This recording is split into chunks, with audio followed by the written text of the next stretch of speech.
The autumn wind whispered through Sheridan, Wyoming territory, carrying with it the dust of distant trails and the promise of secrets soon to be laid bare. The year was 1878, and the small but growing cattle town had seen its share of wanderers, men seeking fortune, women seeking husbands, outlaws seeking anonymity.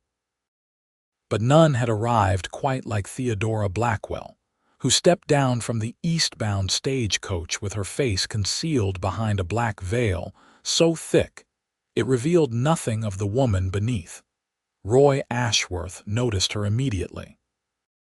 Most newcomers to Sheridan earned little more than a passing glance from the rancher, but something about the way she clutched her modest carpetbag knuckles white, as if it contained her very soul, caught his attention and held it. She stood motionless amid the bustle of the station, seemingly paralyzed by indecision or perhaps fear. "Need help finding your way, madam?" Roy asked, removing his hat as he approached. His mother had raised him to be a gentleman, even if life on the frontier had roughened his edges. The veiled woman startled at his voice, taking a small step backward. "The Wayfarer's Inn," she said softly, her voice carrying the refined notes of an Eastern education. "I was told it offers respectable lodging for women traveling alone." Roy nodded. "It does indeed, Mrs. Peterson runs a tight establishment. No card games, no drinking, and gentlemen callers must remain in the parlor." He gestured down the dusty Main Street. "I'd be happy to escort you there." "That won't be necessary," she replied quickly, too quickly.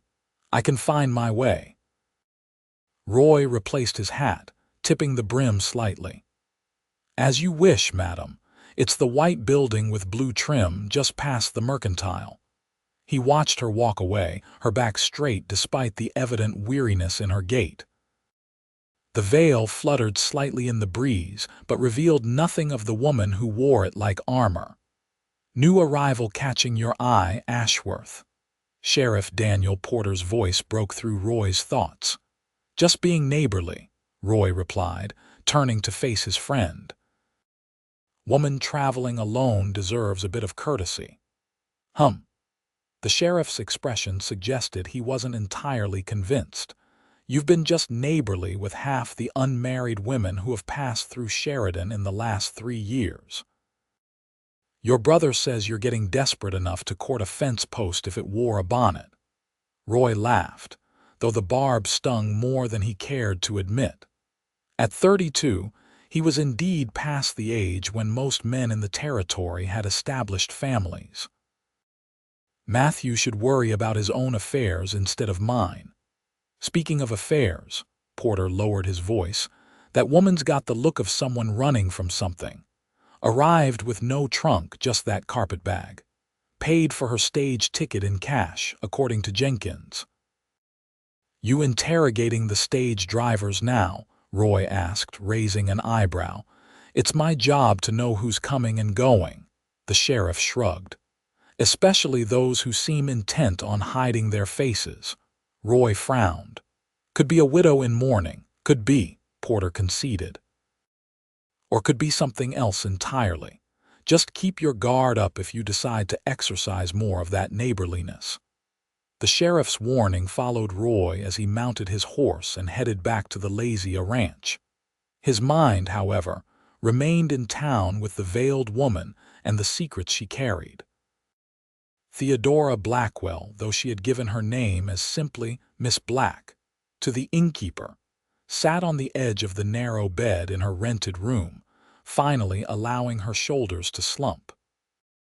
The journey from Boston had been long and fraught with anxiety, each mile carrying her farther from disgrace, but never far enough from memory. With trembling fingers, she unpinned her hat and lifted away the veil that had been her constant companion for nearly 2 weeks of travel.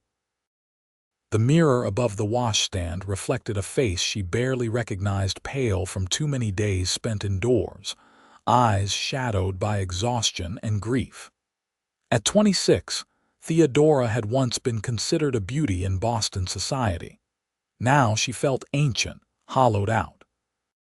"You're safe," she whispered to her reflection, though the words rang hollow. Safety was a luxury she no longer believed in, not after what had happened, not after what she had done.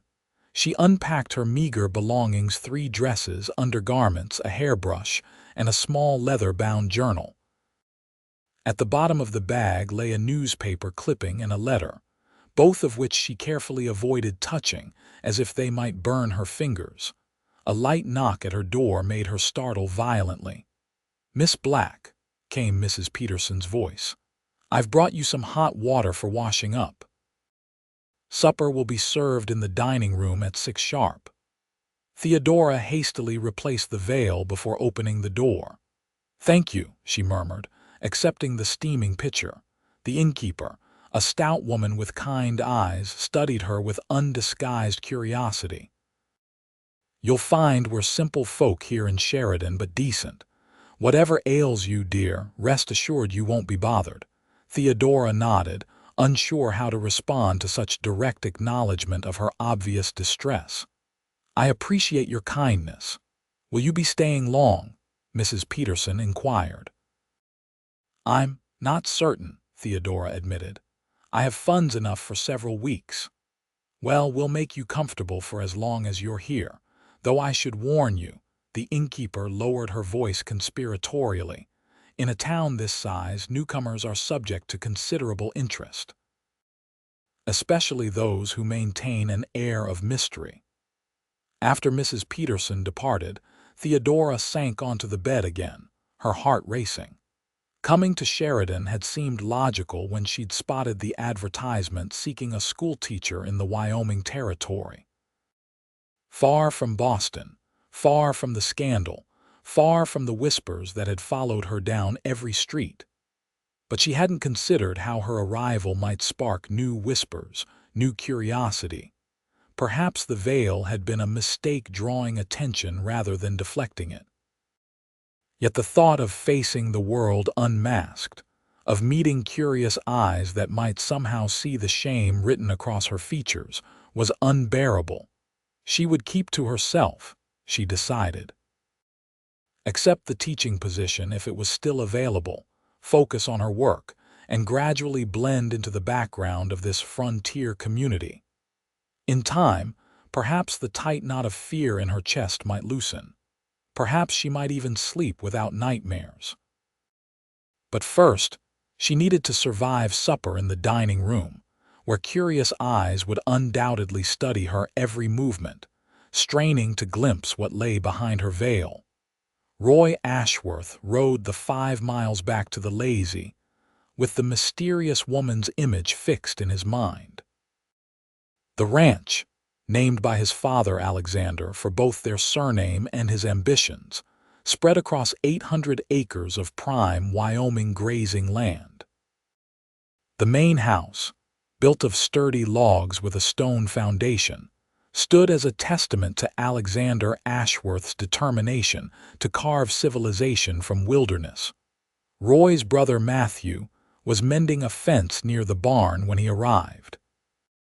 At 35, Matthew was the steadier of the 2 brothers, having settled into marriage and fatherhood with a contentment that sometimes inspired envy in Roy. "Town must have been interesting today," Matthew observed, pausing in his work. "You've got that look again." "What look?" Roy dismounted, loosening his horse's cinch. "The one you get when you've spotted a pretty face, like a hound that's caught a scent." Roy shook his head. "Can't say whether she's pretty or not. She was wearing a veil thick enough to hide behind during a bank robbery." Matthew's eyebrows rose. "A veiled lady in Sheridan. Now that is something new. Widow, not sure," Roy admitted. "She's staying at the Wayfarers, called herself Miss Black when I overheard her speaking to Peterson." "Mysterious," Matthew said with a grin. "Just your type."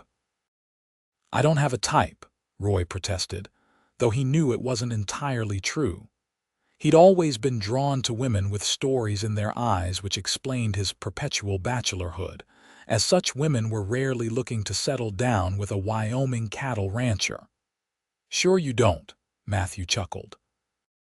Just like you didn't have a type when that actress came through with the traveling show last year, or when the banker's niece visited from Chicago. Roy led his horse toward the barn, ignoring his brother's teasing. Pa back from the north pasture yet, came in about an hour ago. Says the new bull is settling in well with the herd. Matthew followed him, apparently not finished with the conversation. So are you planning to call on this veiled mystery woman? She's not looking for callers. Made that pretty clear. Which means you'll be in town tomorrow with some excuse about needing supplies we just purchased last week. Roy turned to face his brother, exasperation plain on his face. Don't you have a fence to mend? Or a wife to go home to? Matthew laughed. Sarah's making pot roast tonight. You and Pa are welcome to join us. Thanks, but I promised Pa I'd go over the breeding records with him tonight. Roy's thoughts drifted back to the woman at the stagecoach. Besides, I'm not looking for anything, just being neighborly to a newcomer who seemed lost. If you say so, little brother. Matthew gathered his tools. But neighborliness hasn't kept your bed warm these past winters, has it? Roy chose not to dignify that with a response. That evening, Theodora forced herself to descend to the dining room at the appointed hour. She had briefly considered asking for a tray in her room, but decided that hiding completely would only fuel speculation. Better to establish herself as a private person rather than a recluse. The dining room held 3 tables, one occupied by a traveling salesman, another by an elderly couple, and the third empty. Mrs. Peterson seated her at the vacant table, and Theodora was relieved to have a measure of privacy. Eating while maintaining her veil presented a challenge, but she had practiced during her journey. She would lift it slightly, just enough to slip food beneath while keeping her face obscured from casual observation. It was an awkward arrangement but necessary. Miss Black. A man's voice broke into her thoughts, and she looked up to see the gentleman from the stagecoach station standing beside her table, hat in hand. Roy Ashworth. We met briefly earlier today. I hope you found Sheridan to your liking so far. Theodora tensed. It seems a pleasant enough town, Mr. Ashworth, though I've seen little of it beyond this establishment. May I join you? He asked, gesturing to the empty chair across from her. She hesitated. Social convention made refusal difficult, yet conversation was the last thing she wanted. I'm afraid I'm poor company, sir. The journey has left me quite fatigued. Of course, he said, backing away slightly. I just wanted to mention I heard from Mrs. Peterson that you might be inquiring about the school position. My father sits on the town council that oversees such appointments. If you'd like, I could put in a good word. This caught Theodora by surprise. You're very kind, Mr. Ashworth, but I wouldn't wish to impose on your generosity when we're barely acquainted. He smiled, and Theodora couldn't help noticing the way it transformed his weathered face, softening the lines around his eyes. No imposition at all. Good teachers are hard to come by out here. Most don't last more than a season before the isolation sends them running back east. I assure you, isolation holds no terror for me, Theodora said, more sharply than she intended. Roy Ashworth studied her for a moment, his expression thoughtful. Then perhaps you're exactly what Sheridan needs, Miss Black. The school board meets tomorrow afternoon at 4 in the back room of the Mercantile. I'll mention your interest. Thank you, she said, softening her tone. That's most helpful, he nodded, replacing his hat. Welcome to Sheridan, Miss Black. I hope you find what you're looking for here. As he walked away, Theodora released a breath she hadn't realized she was holding. His kindness was unexpected and unwelcome. Kindness created obligations, fostered connections. Connections led to questions, and questions were precisely what she had come to Sheridan to escape. Yet she needed the teaching position if she was to remain in this remote town. Her funds, while adequate for the moment, would not last indefinitely. Teaching was one of the few respectable professions open to a woman alone, and she was qualified, having served as a governess to a prominent Boston family before. She pushed the memory away, focusing instead on the practical concerns of securing employment.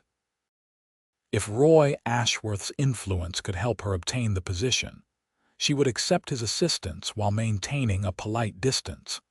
Decision made, Theodora returned to her meal, unaware of the curious glances still directed her way from across the dining room. Roy watched the veiled woman from his position at the bar of the Silver Dollar Saloon, nursing a whiskey as the evening's activities swirled around him. Poker games, laughter, the occasional burst of song from a miner who'd had won too many, the familiar soundtrack of frontier nightlife, washed over him without penetration. "You've been staring at that same spot on the wall for 10 minutes, observed Henry Wilson, the saloon's owner, as he wiped down the bar. "Either you've discovered gold in my plaster or your mind's elsewhere," Roy smiled ruefully. "Just thinking." "About the new arrival, I'd wager," Henry said. "Word travels fast. Half the town's talking about the veiled lady at the Wayfarers." "People should mind their own business," Roy muttered, draining his glass. "In a town this size," Henry laughed. "That is their business. Entertainment's scarce out here." The saloon doors swung open, admitting Sheriff Porter and Dr. James Whittaker, the town's physician. They made their way to the bar, ordering drinks before turning to Roy. "So," the doctor began without preamble, "did you learn anything about our mysterious newcomer?" Roy sighed. "Her name is Miss Black, and she's interested in the teaching position. That's all I know and all any of us need to know." "Seems mighty peculiar, a woman hiding her face like that," Porter mused. "Makes a man wonder what she's hiding from, or who," added Whittaker. "She's entitled to her privacy," Roy said firmly. "We've all got parts of our past we'd rather not discuss." The sheriff raised an eyebrow. "Defending her already, Ashworth? You work fast." "I'm defending common decency," Roy countered. "Woman's traveled all the way from back east alone. Least we can do is give her space to settle in without making her the subject of saloon gossip." Dr. Whittaker raised his hands in mock surrender. "No offense intended. Professional curiosity, that's all. If she's to be our new schoolteacher, I'd like to know she's of sound mind and body." "She seemed perfectly sound to me," Roy said, standing and placing coins on the bar. "Now, if you'll excuse me, gentlemen, I've got an early start tomorrow." As he stepped out into the cool night air, Roy tried to analyze his own defensiveness. The veiled woman, Miss Black, had stirred something in him beyond mere curiosity. Perhaps it was the vulnerability she carried like a second shadow, or the quiet dignity with which she bore whatever burden had driven her to this remote corner of Wyoming. Whatever the reason, he found himself hoping she would stay in Sheridan, if only so he might learn what sorrows had led her to hide herself from the world. And perhaps, though he scarcely admitted it even to himself, to discover what face lay behind that veil. The morning brought a clarity to Theodora's thoughts that had been absent since her arrival. She rose early, washed, and dressed in her best dress, a modest navy blue with white collar and cuffs. It was several seasons out of fashion, but well made and respectable. If she was to present herself as a potential schoolteacher, appearance mattered, even if most of her face remained hidden. After a light breakfast, during which she endured more curious glances from her fellow boarders, Theodora set out to explore Sheridan. The town was laid out in a simple grid, with Main Street serving as its spine. Buildings constructed of wood and brick lined the thoroughfare, a mercantile, a bank, a hardware store, 2 saloons, a small hotel, and various shops catering to the needs of the community. She paused outside the schoolhouse, a modest single-room building set slightly apart from the commercial district. Through the windows, she could see rows of desks facing a larger desk and blackboard. It was simple but adequate, not unlike the village school where she had received her own early education before her father's business success had enabled more refined instruction. "It's not much compared to Eastern schools," came a voice from behind her. Theodora turned to find Roy Ashworth approaching, leading a dappled gray horse. Today he wore a clean shirt beneath his vest, and his dark hair was neatly combed beneath his hat. "Good morning, Mr. Ashworth," she said, nodding slightly. "I was just acquainting myself with the town." "What do you think of our humble establishment?" he asked, gesturing toward the schoolhouse. "It appears perfectly serviceable," she replied. "How many pupils attend?" "About 20, ranging from 6 to 16 years of age," Roy said. "Mostly ranchers and shopkeepers' children, with a few from the outlying homesteads when weather permits travel. They're good kids, if a bit rough around the edges." "I've some experience with children of various temperaments," Theodora said carefully. "I worked as a governess in Boston." Roy's eyes, a striking shade of blue she hadn't noticed during their previous brief encounters, lit with interest. "Boston? That's quite a journey you've made, Miss Black." "Yes," she agreed, offering nothing more. A moment of silence stretched between them, broken when his horse nickered softly. "I spoke with my father last night about the teaching position," Roy said. "He's eager to meet you at the council meeting this afternoon. The previous teacher left rather abruptly last month, married a gold prospector passing through, and headed to Montana." Despite herself, Theodora smiled beneath her veil. "A romantic tale, I suppose." "Folks around here thought so," Roy agreed, returning her smile, though the parents were less than thrilled to be left without a teacher mid-term. "I understand their concern," Theodora said. "Consistency is important for children's education." "Which brings me to a delicate question," Roy said, his tone growing more serious. "The council will want assurances that whoever takes the position intends to remain for at least the full school year. They may ask about your circumstances." Theodora stiffened. "My circumstances? Whether you're likely to leave suddenly for marriage or other reasons," Roy explained gently. "And they may inquire about your background, your qualifications." "I have references," Theodora said, though the papers she carried were not as straightforward as she implied. "As for marriage, I can assure the council that I have no such intentions. I came to Sheridan seeking a fresh start and stable employment, nothing more." Roy studied her for a long moment. "May I speak plainly, Miss Black? I believe you already are, Mr. Ashworth." "The veil," he said simply. "It will raise questions, not just from the council but from parents entrusting their children to your care." Theodora's hands trembled slightly, and she clasped them tightly together. "The veil is a personal matter. I assure you it won't interfere with my teaching duties." "I don't doubt that," Roy said. "But this is a small town. People talk. Speculation can be more damaging than truth." "You presume there's something damaging to speculate about," Theodora said, her voice tight.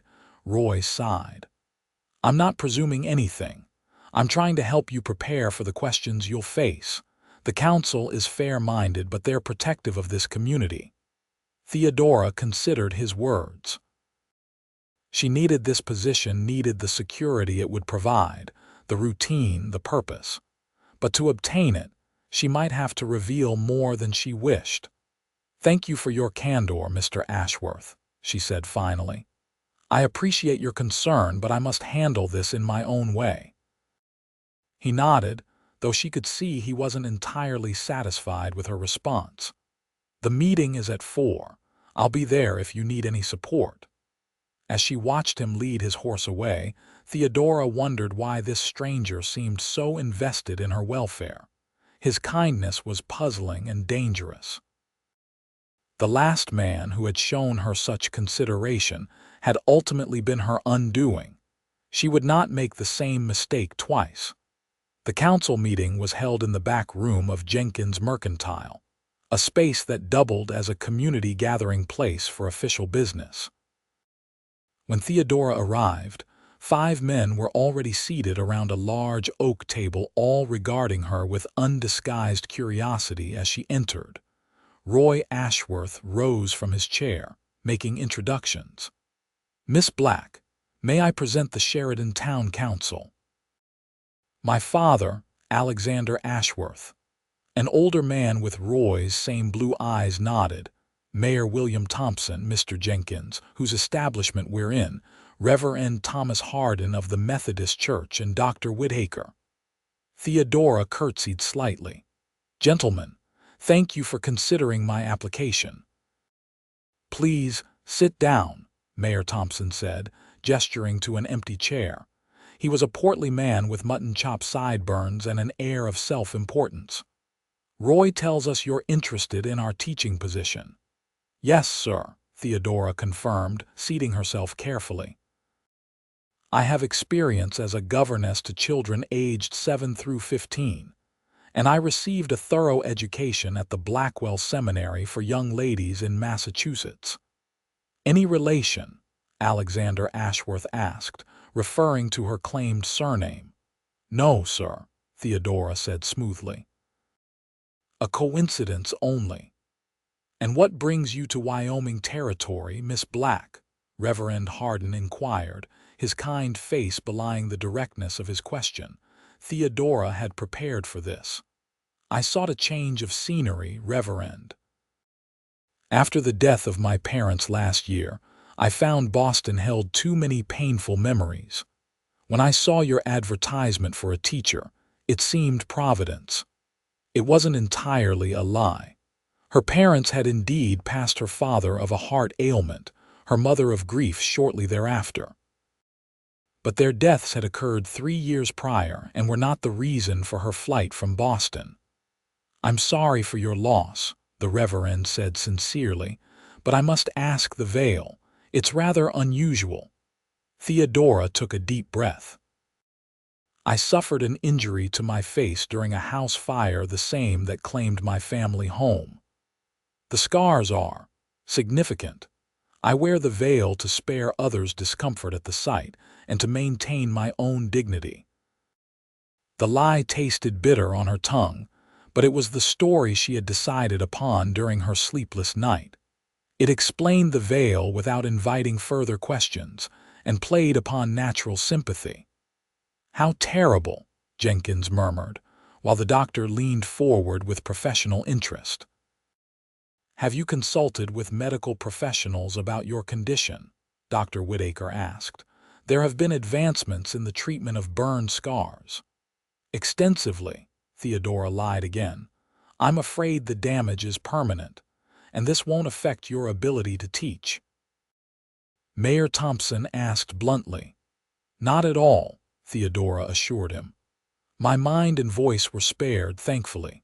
I can read, write, calculate, and impart knowledge as effectively as before my accident." Alexander Ashworth studied her thoughtfully. "Teaching here isn't like governessing for wealthy Boston families, Miss Black. Our children come from working backgrounds: ranchers, miners, shopkeepers.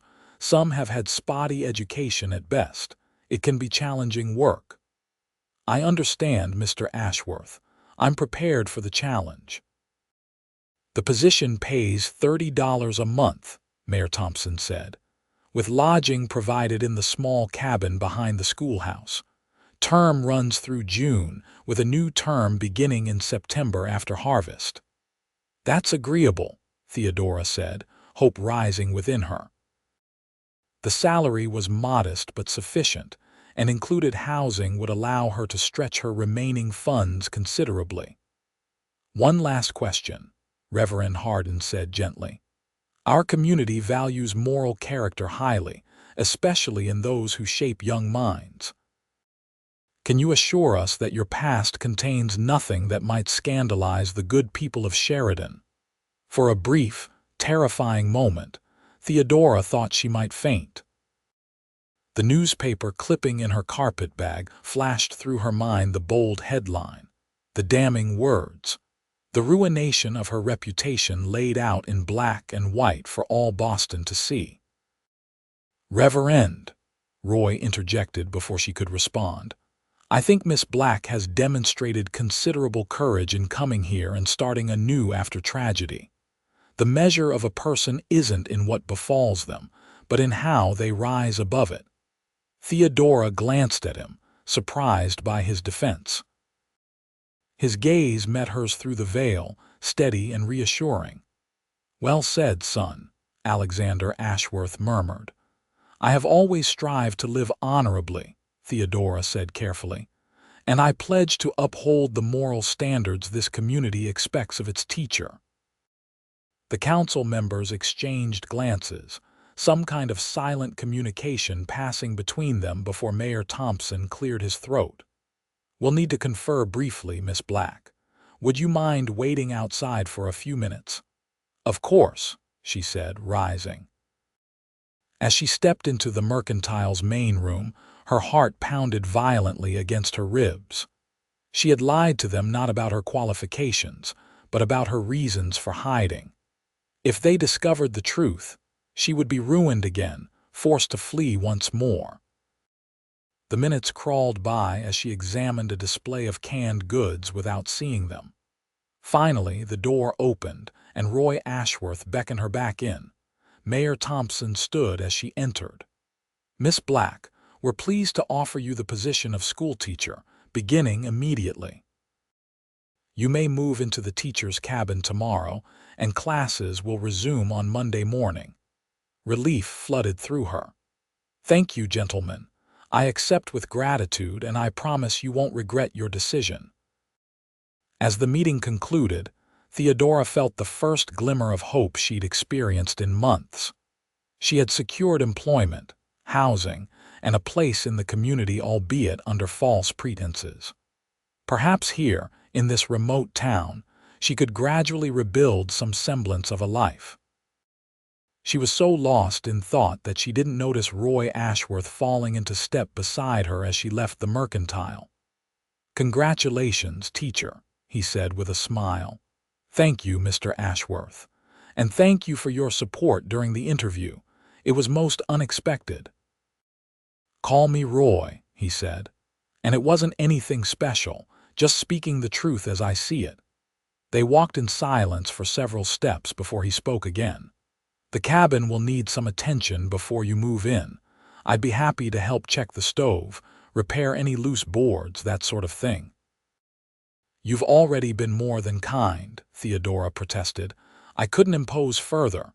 "It's no imposition," Roy insisted. "That's how things work out here. Neighbors help neighbors." "We're hardly neighbors, Mr. Ashworth. We will be, in a manner of speaking. The Lazy borders the north edge of town, not far from the school property." He paused at the corner where their paths would diverge. "Besides, I have a selfish motive. My niece Abigail will be one of your students.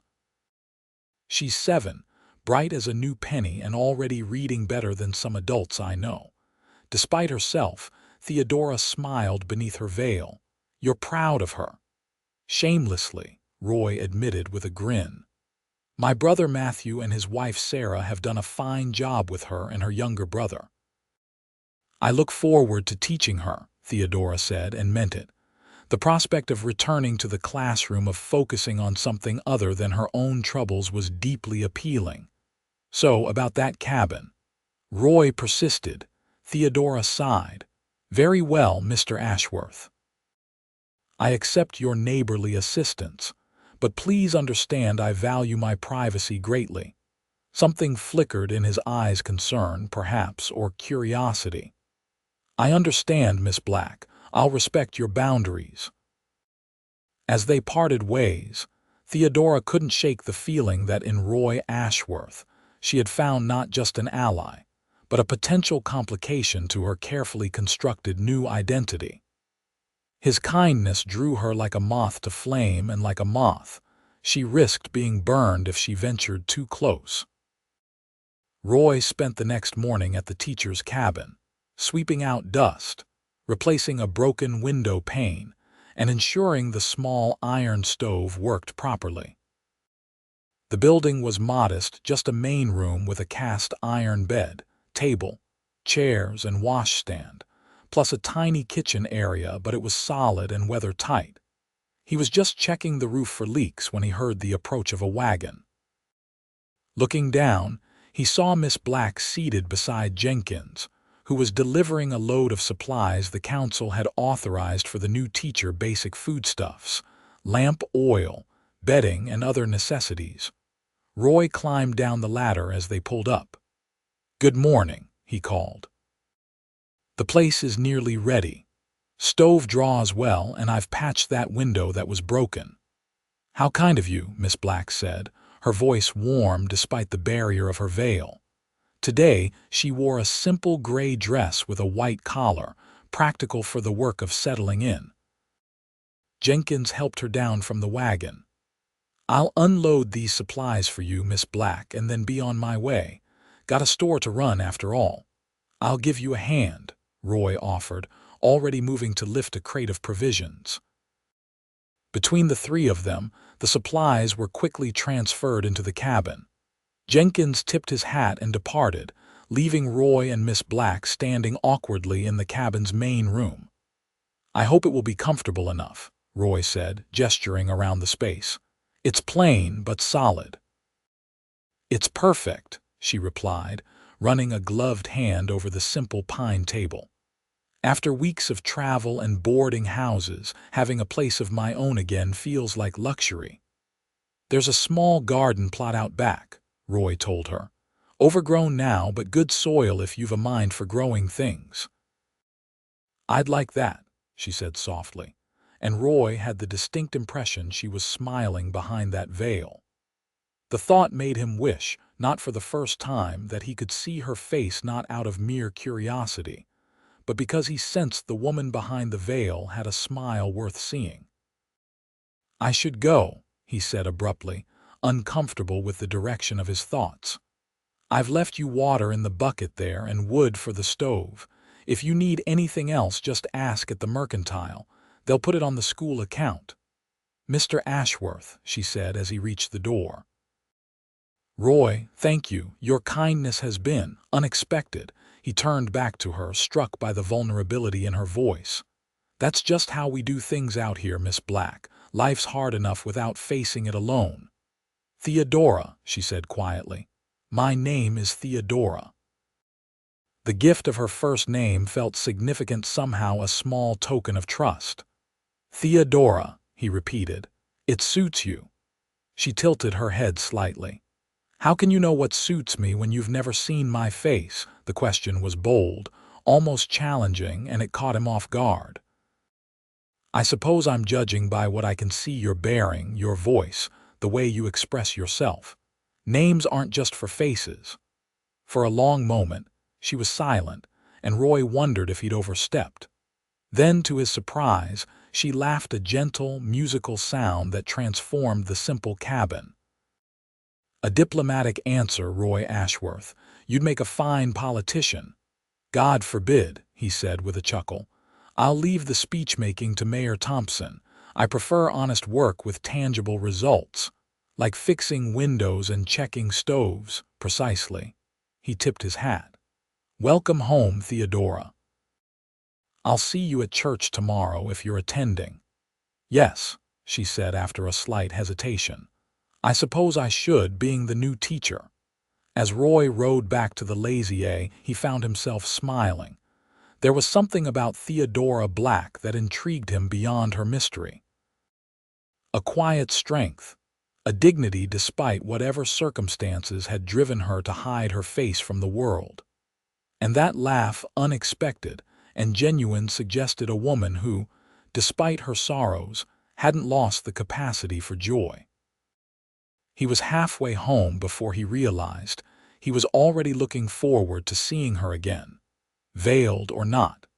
Theodora spent the remainder of the day arranging her modest belongings in the cabin, taking stock of supplies, and reviewing the school materials left by her predecessor.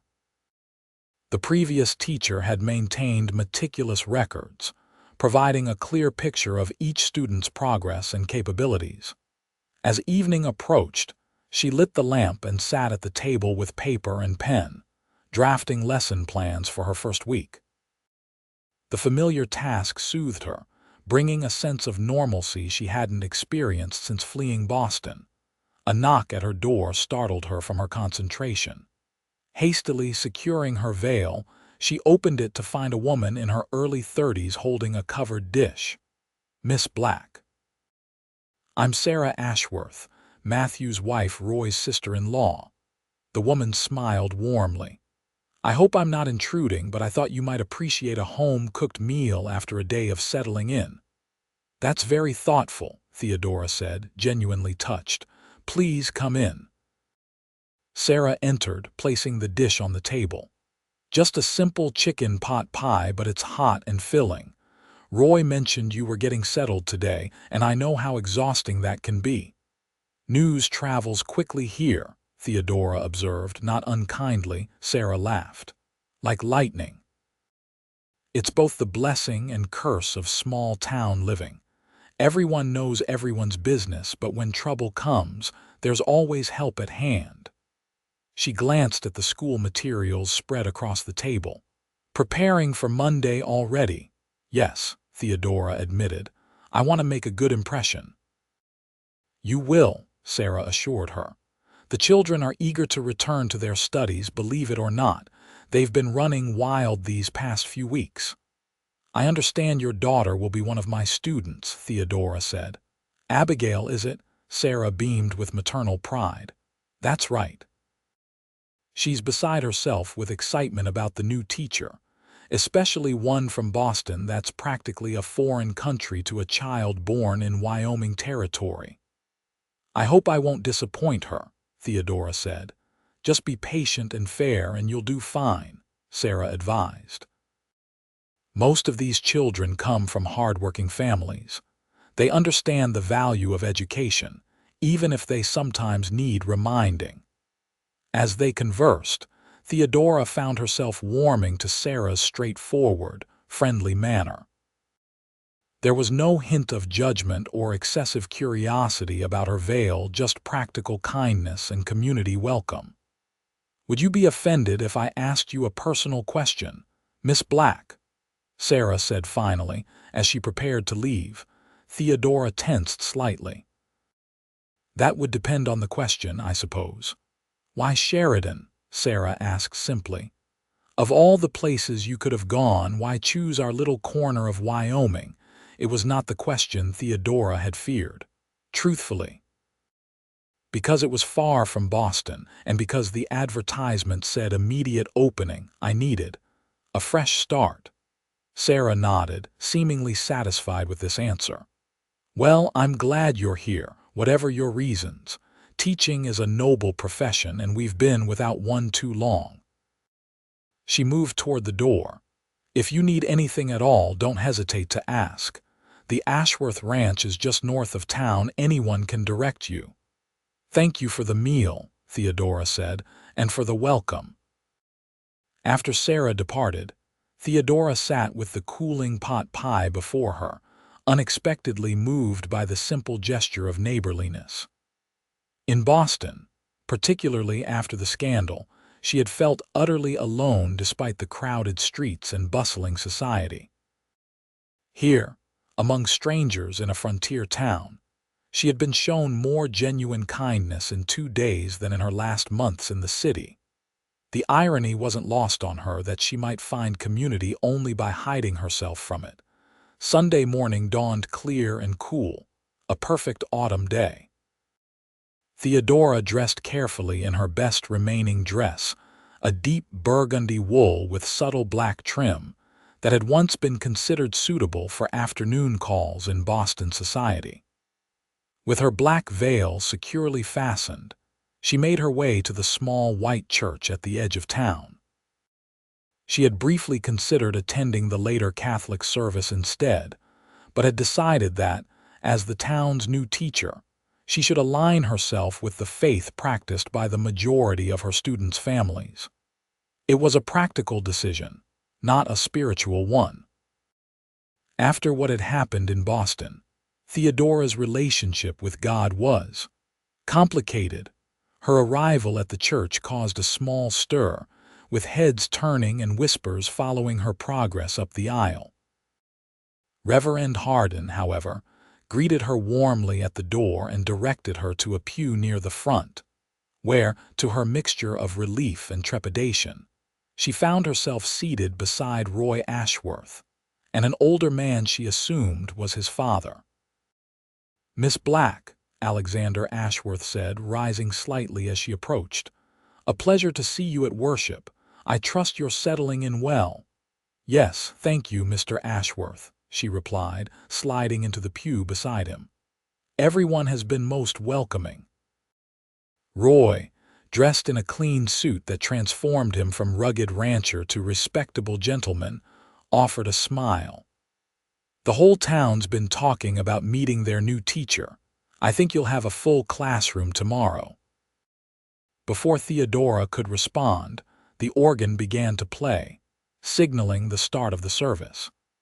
As the congregation rose for the first hymn, she was struck by the simple, sincere faith evident in the voices raised around her. These were not the polished tones of Boston's elite congregations, but the honest worship of people who lived close to the land and its creator. Reverend Hardin's sermon focused on redemption, how no sin was beyond God's forgiveness, no soul too far gone for His grace. Though she knew it was merely coincidence, the message pierced Theodora's carefully constructed defenses, speaking directly to the shame she carried. "The beauty of God's forgiveness," the Reverend said, his voice carrying to the farthest corners of the modest church, "is that it doesn't depend on whether we feel forgivable. It doesn't require that we first forgive ourselves. It requires only that we accept it, like water in a parched land." Beside her, Roy shifted slightly, and Theodora wondered if the sermon resonated with him as well. What burdens did this kind, straightforward man carry? What regrets kept him awake in the darkness of Wyoming nights? After the service, congregants lingered outside, socializing in the warm sunshine. Theodora found herself the center of attention as parents introduced themselves and their children, all curious about the new teacher who would shape young minds. "Miss Black," called a woman with a stern face and severely pulled-back hair, "I'm Mrs. Eleanor Wilkins, mother of Thomas and Rebecca. I want to assure myself that you intend to maintain strict discipline in the classroom." Before Theodora could respond, another woman interjected, "Pay no mind to Eleanor, Miss Black. She believes children should be seen and not heard, preferably while reciting multiplication tables." This brought laughter from the surrounding parents. "I believe in firm but fair discipline, Mrs. Wilkins," Theodora said diplomatically. "Children thrive with clear expectations and consistent consequences." This seemed to satisfy the stern woman, who nodded approvingly before moving away. "You handled that well," Roy murmured, appearing at her elbow. "Mrs. Wilkins is the self-appointed guardian of Sheridan's moral standards. Her approval is a significant victory." "I've dealt with demanding parents before," Theodora said. "They all want the same thing, the best for their children, though they may define best differently. Miss Black," a small whirlwind in the form of a dark-haired girl in a blue dress darted through the crowd, coming to a stop directly in front of Theodora. "I'm Abigail Ashworth. Uncle Roy says you're going to be our new teacher, and that you're from Boston and that you know all about books and history and arithmetic." Theodora couldn't help but smile at the child's enthusiasm. "Hello, Abigail. Yes, I'm your new teacher. I'm looking forward to meeting all my students tomorrow. I can already read chapter books, Abigail announced proudly. And I know my multiplication tables up to 12. Impressive, Theodora said sincerely. Perhaps you can help some of the younger students with their reading. Abigail's eyes widened with delight at this suggestion. Could I really? Like a teacher's helper? We'll discuss it tomorrow, Theodora promised. For now, I think your mother is looking for you. Indeed, Sarah was making her way toward them, a toddler balanced on her hip. Abby, don't pester Miss Black on her day of rest, she admonished gently. She wasn't pestering at all, Theodora assured her. I'm delighted to meet such an enthusiastic student. As the churchyard gradually emptied, Theodora found herself walking back toward town alongside Roy and his father. Alexander Ashworth proved to be a thoughtful conversationalist, discussing the history of Sheridan and the challenges and rewards of building a community in such remote territory. It wasn't always easy, the elder Ashworth admitted, particularly in the early days.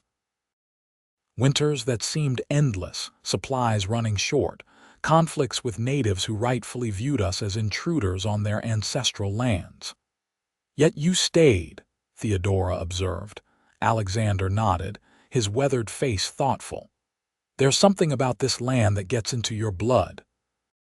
The vastness of it, the beauty, the challenge. Once you've put down roots here, it's hard to imagine living anywhere else. Pa was one of the first settlers, Roy added. Came out with nothing but a wagon, 2 horses, and more determination than sense, according to Ma. Your mother was a remarkable woman, Alexander said, a hint of old grief coloring his voice. She made a home out of wilderness, bore 3 sons in a dirt-floor cabin, and never once complained about the hardships. She passed when I was 16, Roy explained to Theodora. Fever took her before the doctor could arrive from the next settlement.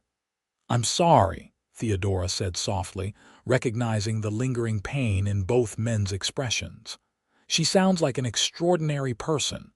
She was, Alexander confirmed. She would have liked you, Miss Black.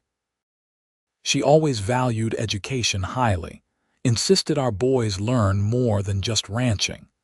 They had reached the fork in the road where their paths would diverge, the Ashworths toward their ranch, Theodora toward her cabin by the schoolhouse.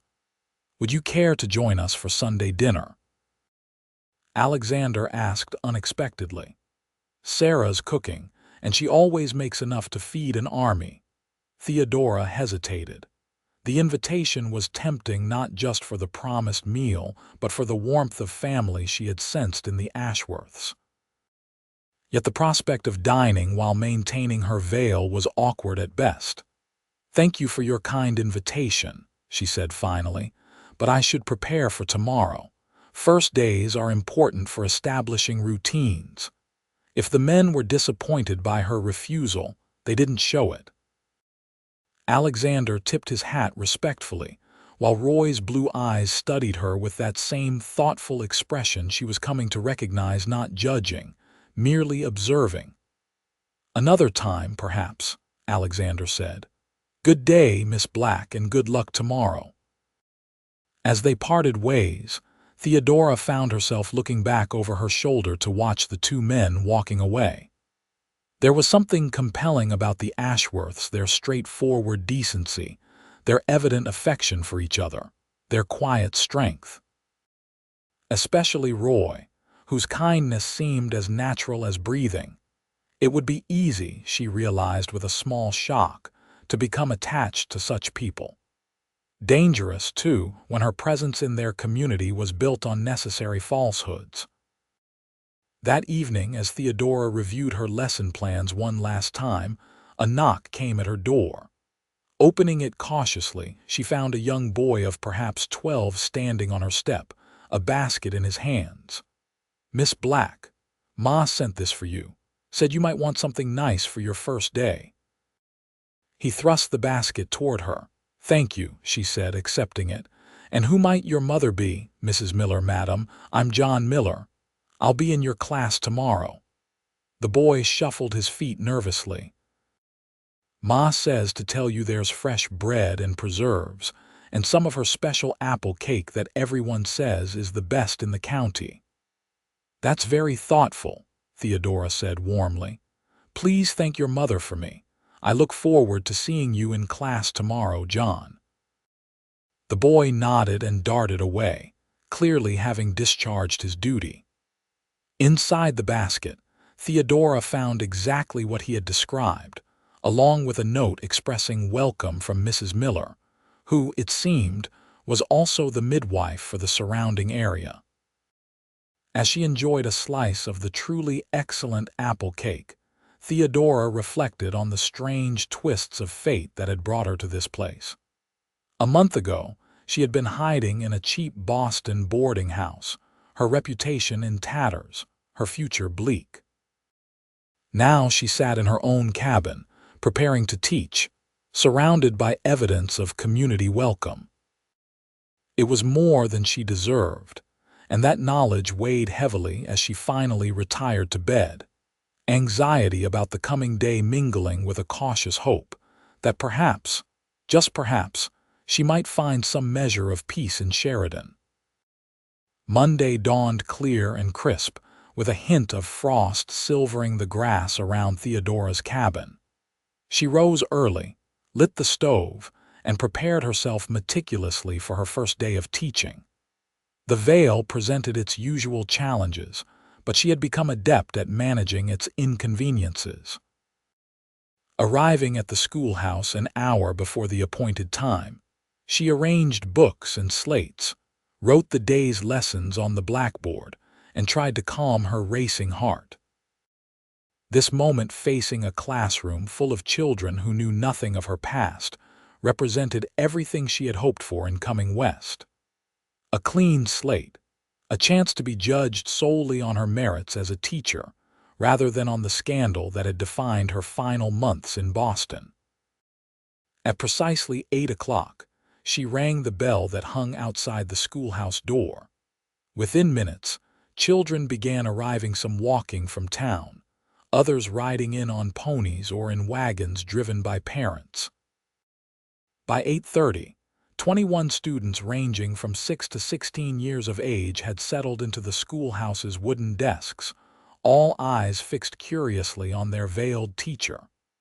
"Good morning," Theodora said, her voice steady despite her nerves. "I am Miss Black, your new teacher. I look forward to learning all your names and helping you continue your education." A small hand shot up immediately, Abigail Ashworth's. "Miss Black, why do you wear that veil? Is your face very scary?" A ripple of nervous laughter ran through the classroom, quickly silenced when Theodora raised her hand. "That's a natural question, Abigail," she said calmly. "I wear the veil because of an injury that left scars I prefer to keep private. It doesn't affect my ability to teach, and I hope it won't distract you from learning." She looked around the classroom. "Now, I'd like each of you to stand, state your name and age, and tell me one thing you hope to learn this year." The introduction exercise succeeded in redirecting attention from her appearance to the business of education. As each child spoke, Theodora made mental notes about their articulation, confidence, and expressed interests.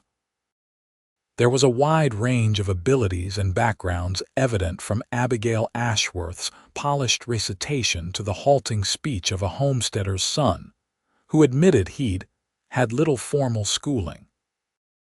By mid-morning, Theodora had established her authority and begun assessing each student's current level of achievement. The older students were set to work on arithmetic problems, while she helped the youngest children with their letters. The familiar rhythm of teaching soothed her anxiety, and by the time the lunch hour arrived, she felt more like herself than she had in months. The afternoon brought a surprise visitor, Roy Ashworth, carrying a small wooden box. "Pardon the interruption, Miss Black," he said from the doorway. "Pa asked me to bring over some geological specimens for your science lessons. Thought the children might enjoy seeing different types of rocks and minerals found in the area." How thoughtful, Theodora said, genuinely pleased. Science materials were scarce, and hands-on specimens would make her planned lessons on earth science far more engaging. Class, please thank Mr. Ashworth for this generous donation to our school. Thank you, Mr. Ashworth, the children chorused, though Theodora noted several of the older girls were more interested in admiring the rancher himself than the educational materials he'd brought. At 32, Roy Ashworth was undoubtedly considered an eligible bachelor in Sheridan, and his obvious kindness and pleasant features would naturally attract attention.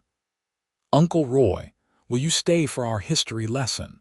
Abigail called out.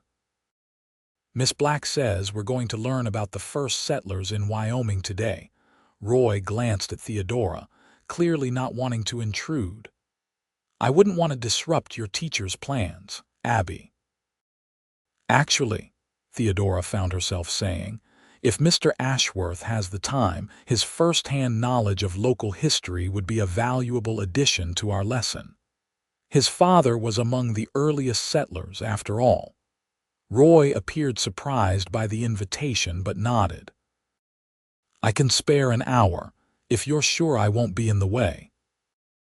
The afternoon history lesson became unexpectedly lively as Roy shared stories of Sheridan's early days, the harsh winters, conflicts with native tribes, the arrival of the first schoolteacher, who had lasted only 3 months before returning east, and the gradual transformation from wilderness outpost to established community.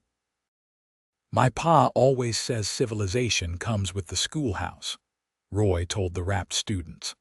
"You can have all the saloons and general stores you want, but it's not a real town until children are learning their letters and sums." Theodora found herself as engaged as her students, drawn in by Roy's natural storytelling ability and evident pride in his community's history. He spoke respectfully of the native peoples who had first inhabited the land, acknowledging the tensions and tragedies without simplifying the complex relationship between settlers and indigenous tribes.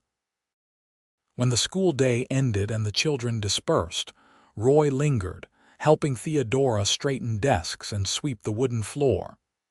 "You didn't have to stay," she said, watching as he efficiently gathered scattered pencil stubs and returned them to their box. "Wanted to," he replied simply. "Besides, I was curious how your first day went." "Better than I expected," Theodora admitted. "The children seem eager to learn for the most part. Young Thomas Wilkins may require some extra attention. He appears more interested in making spitballs than in arithmetic." Roy laughed. "Takes after his father. Ben Wilkins was the terror of our school days, though Alina's done her best to reform him since their marriage." "You attended school here?" Theodora asked, surprised. "For a few years when we could spare me from ranch work," Roy confirmed. "We had a different teacher every year, it seemed. None stayed long." "And you think I won't either," Theodora observed, hearing the unspoken assumption in his words. Roy looked up from his sweeping, his expression serious. "I hope you will. The children need stability, and you seem to have a natural way with them." Even Thomas was paying attention during the history lesson. "That was thanks to your storytelling, not my teaching," Theodora said. "It was both," Roy insisted. "You recognized an opportunity to engage them and took it." "That's good teaching." His praise warmed her more than it should have. "Thank you for the rock specimens. They'll be very useful." "Pa's been collecting them for years," Roy said. "Says you can read the history of the earth in the right stones if you know what to look for." As they finished tidying the classroom, a comfortable silence fell between them. Theodora found herself reluctant to end this moment of companionship, aware that once she returned to her cabin, the solitude that had been both protection and punishment these past weeks would envelop her again. "Would you care to walk into town?" Roy asked suddenly. I need to pick up some supplies at the mercantile, and I thought you might want to post a letter or purchase something yourself." The invitation was innocent enough, yet Theodora hesitated. Being seen walking with Roy Ashworth would inevitably fuel town gossip. On the other hand, she did need to purchase writing paper and ink. "Thank you," she said finally. "That would be helpful." They walked toward town in the golden light of late afternoon, discussing the school and the various students.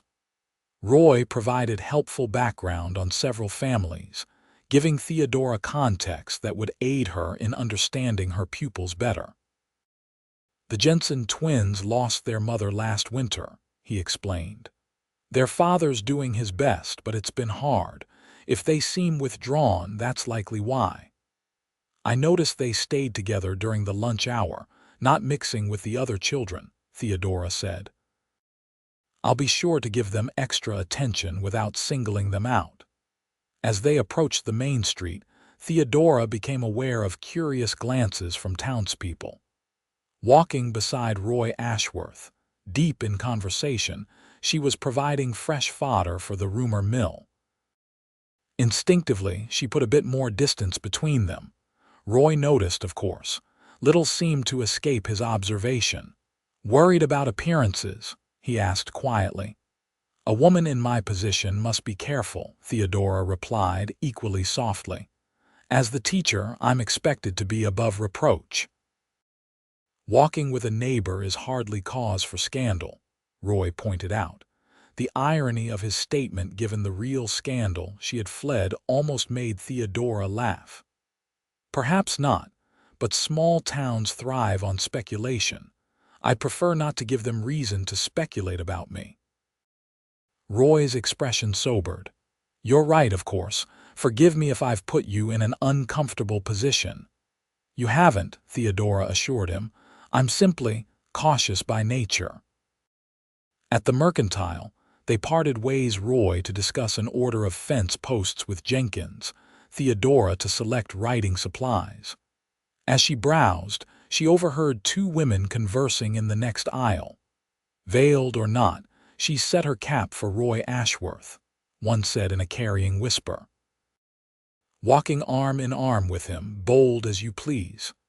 "We weren't arm in arm," Theodora wanted to protest, but of course she remained silent, her cheeks burning beneath her veil. "Well, she'll have competition," the second woman replied. "Half the unmarried women in 3 counties have tried to catch his eye. Man owns half the best grazing land in the territory and isn't hard to look at, either. Wonder what she's hiding under that veil," the first woman mused. "Must be something truly dreadful if she won't show her face even to teach. Or she's clever," her companion suggested. "Nothing intrigues a man like mystery. Roy's always had a soft spot for damsels in distress, and what's more distressing than whatever's wrong with her face?" Theodora selected her paper and ink with trembling hands and approached the counter, painfully aware when the gossiping women emerged from the aisle and saw her.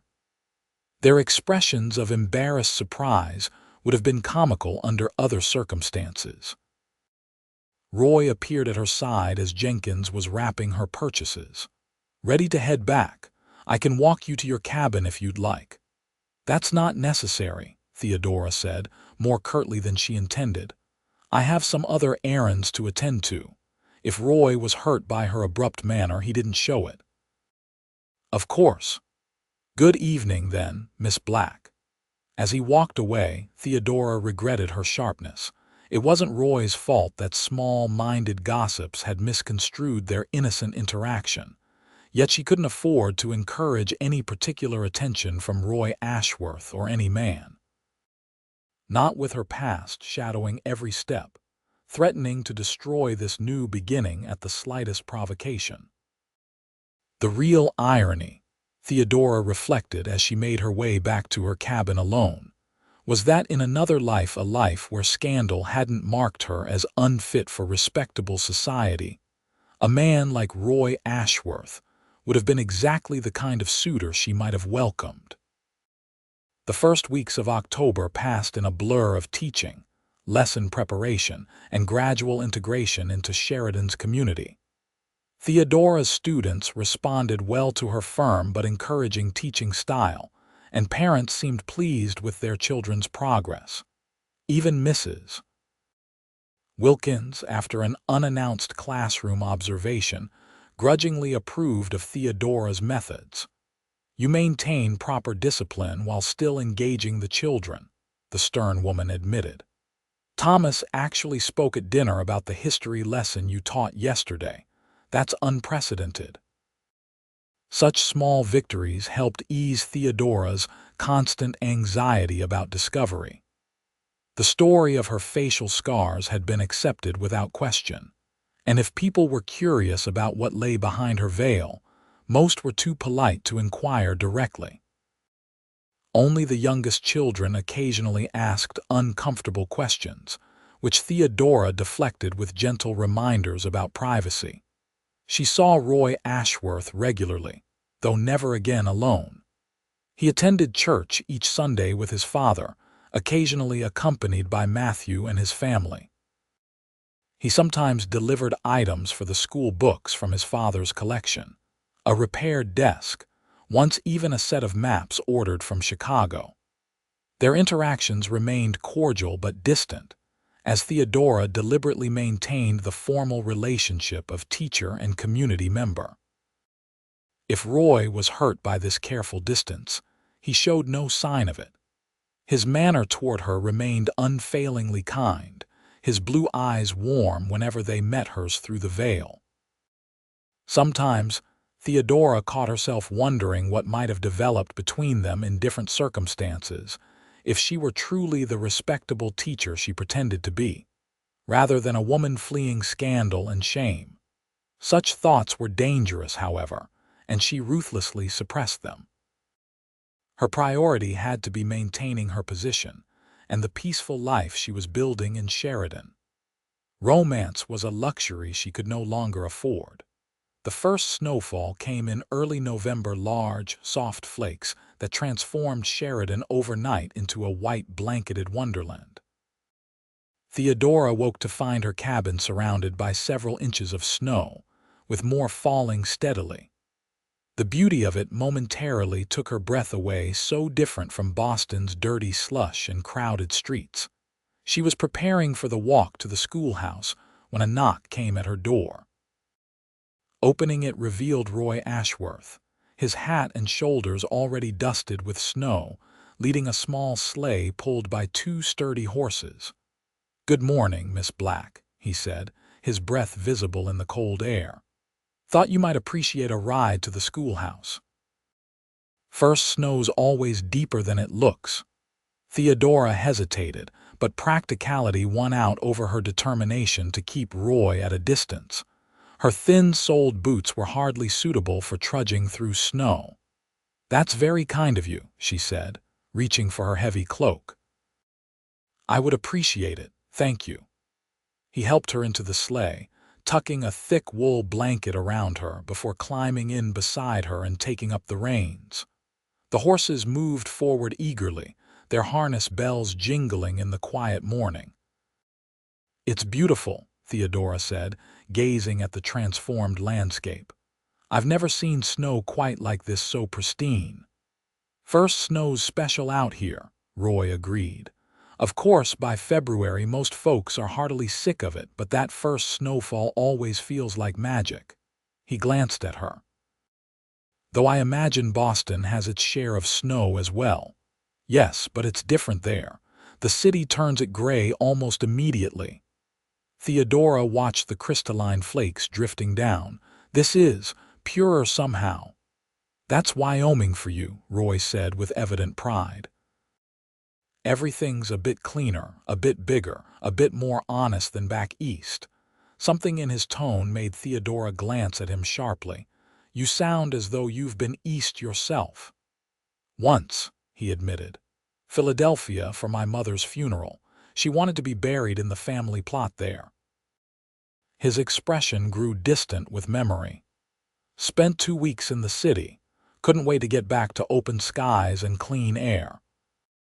It's not for everyone, Theodora agreed, thinking of how stifling Boston had felt in those final weeks, not because of the city itself, but because of the weight of judgment that had pressed in from all sides. They arrived at the schoolhouse to find several children already waiting, excited by the snow and the unexpected sight of their teacher arriving by sleigh with Roy Ashworth.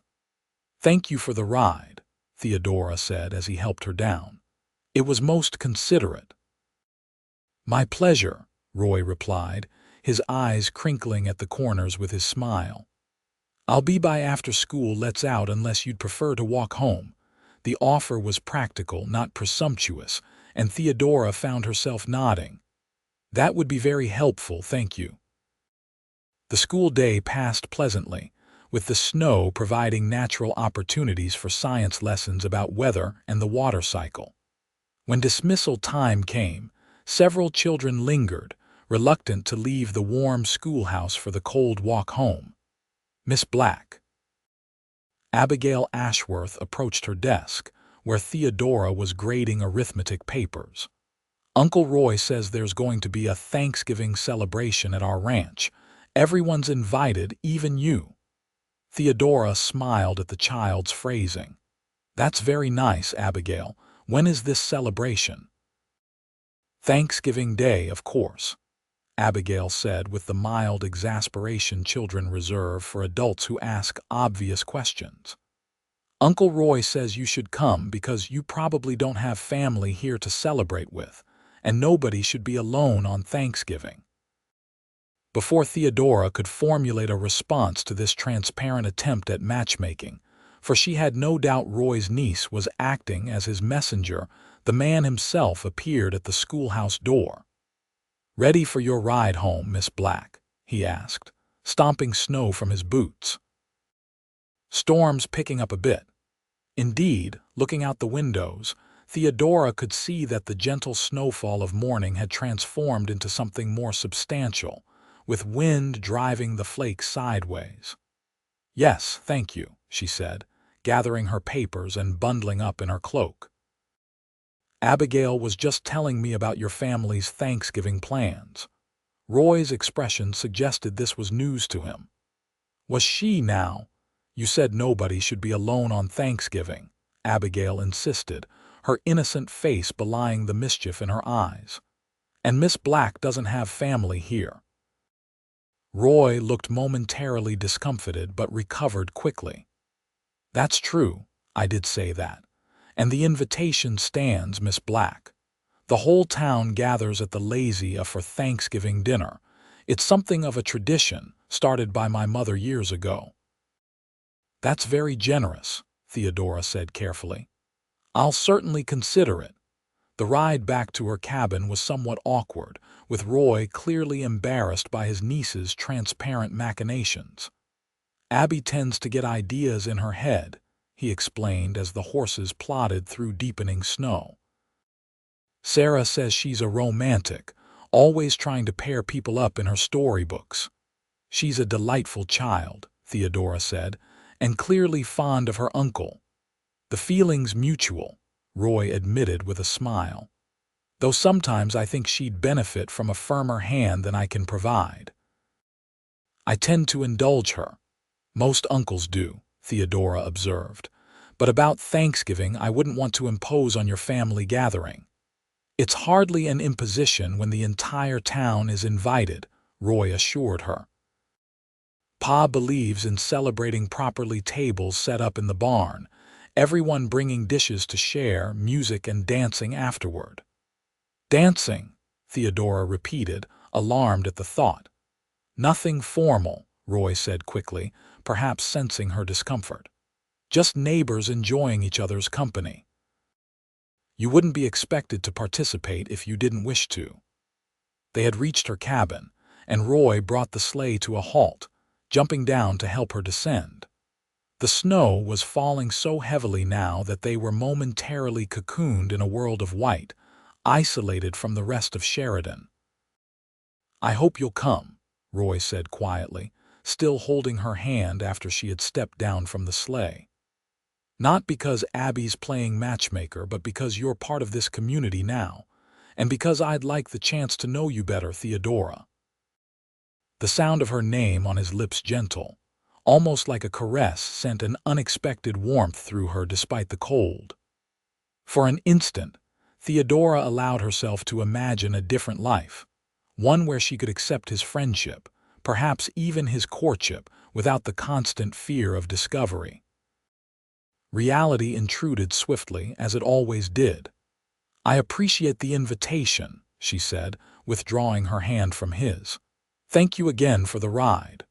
Roy studied her for a long moment, snow gathering on the brim of his hat. "You know, whatever you're running from, whatever you're hiding, it doesn't matter to me." Theodora froze. "I don't know what you mean." "I think you do," he said gently. "I've seen enough people starting over to recognize the signs, the careful way you answer questions about your past, the way you hold yourself apart even when you're surrounded by people." "You're imagining things, Mr. Ashworth," Theodora said, her voice tight with fear. Roy shook his head. "I don't think so. But it doesn't matter. Whatever brought you to Sheridan is your business. I just want you to know that if you ever want to talk about it, or about anything at all, I'm a good listener." Before she could respond, he tipped his hat and returned to the sleigh, driving off into the swirling snow without another word. Inside her cabin, Theodora removed her veil with trembling fingers and sank onto her bed. Roy Ashworth saw too much, far too much. His perceptiveness threatened the careful walls she had built, the new identity she had constructed. Yet instead of demanding answers or threatening exposure, he had offered understanding, acceptance, even of whatever secrets she carried. It was an unexpected kindness and a dangerous temptation. For if she allowed herself to trust Roy Ashworth, to confide in him the truth of her past, she risked not only her position in Sheridan, but also the fragile heart she had thought beyond further damage. The snowstorm continued for 2 days, forcing the closure of the school and confining Theodora to her cabin. She used the time to grade papers, plan future lessons, and try unsuccessfully to banish thoughts of Roy Ashworth and his unsettling perceptiveness from her mind. By the third morning, the snow had stopped and the sun emerged, transforming the white landscape into a dazzling spectacle of diamond-like brilliance. Theodora opened her cabin door to find a path shoveled clear from her steps to the schoolhouse, with a stack of firewood replenished beside her door. There was no note, no indication of who had performed this service while she slept, but she had little doubt it was Roy. The knowledge both warmed and troubled her. School resumed, and the days fell back into their established pattern. Roy didn't appear at the schoolhouse again, though Theodora occasionally glimpsed him in town or at church. He was unfailingly polite during these brief encounters, but maintained a distance that matched her own careful reserve. As Thanksgiving approached, Theodora found herself increasingly torn about attending the celebration at the Lazy A. Part of her longed for the companionship and festivity holidays had been bleak affairs since her parents' deaths, and the prospect of spending Thanksgiving alone in her cabin held little appeal. Yet she feared the scrutiny that would inevitably come with such a public gathering, and the questions that might arise about her background during the natural flow of holiday conversation. The decision was effectively made for her 3 days before Thanksgiving, when Sarah Ashworth arrived at the schoolhouse after dismissal, accompanied by Abigail. "Miss Black, I've come with a mission," Sarah announced cheerfully. "I'm to convince you to join us for Thanksgiving by any means necessary. Roy says you've been hesitant, and we can't have our teacher spending the holiday alone." "That's very kind, but," Theodora began. "No buts," Sarah interrupted firmly. "Everyone comes to the Lazy A for Thanksgiving. It's practically a civic duty in Sheridan. Even Dr. Whittaker closes his practice for the day." I wouldn't want to be an imposition, Theodora tried again. Sarah laughed. With 40-odd people attending, one more mouth to feed is hardly an imposition. Besides, Matthew's already volunteered to drive into town and collect you. Faced with such determined hospitality, Theodora found her resistance crumbling. Very well, she conceded. Thank you for the invitation. What may I bring to contribute? Just yourself, Sarah said, clearly pleased with her victory. Though if you have any special dishes from back east that you'd like to share, we're always happy to try new things. After Sarah and Abigail departed, Theodora sat at her desk, conflicting emotions warring within her. The Ashworths' kindness touched her deeply, yet it also intensified her guilt about the deceptions necessary to maintain her new identity. Thanksgiving Day dawned clear and cold, with fresh snow from the previous night glistening in the morning sun. Theodora dressed with particular care in her best remaining dress, a deep green wool that had once been considered suitable for afternoon calls in Boston society. With her veil securely fastened, she awaited Matthew Ashworth's arrival. He appeared promptly at 11 in a large sleigh, bundled against the cold and grinning broadly. "Morning, Miss Black. Ready for the best Thanksgiving feast in the territory." "I look forward to it," Theodora replied, allowing him to help her into the sleigh and tuck blankets around her. The journey to the Lazy took about 20 minutes, during which Matthew proved to be nearly as good a conversationalist as his brother, sharing amusing anecdotes about previous Thanksgiving celebrations and the history of the Ashworth Ranch. "Pa started with just 100 acres, he explained as they approached the ranch buildings. Built it up to over 800 now, some of the best grazing land in the territory. Roy manages most of the cattle operation these days, while I handle the horses and financial side of things." The ranch itself was impressive, a large main house built of logs with a stone foundation, several well-maintained barns and outbuildings, and corrals containing horses of evident quality.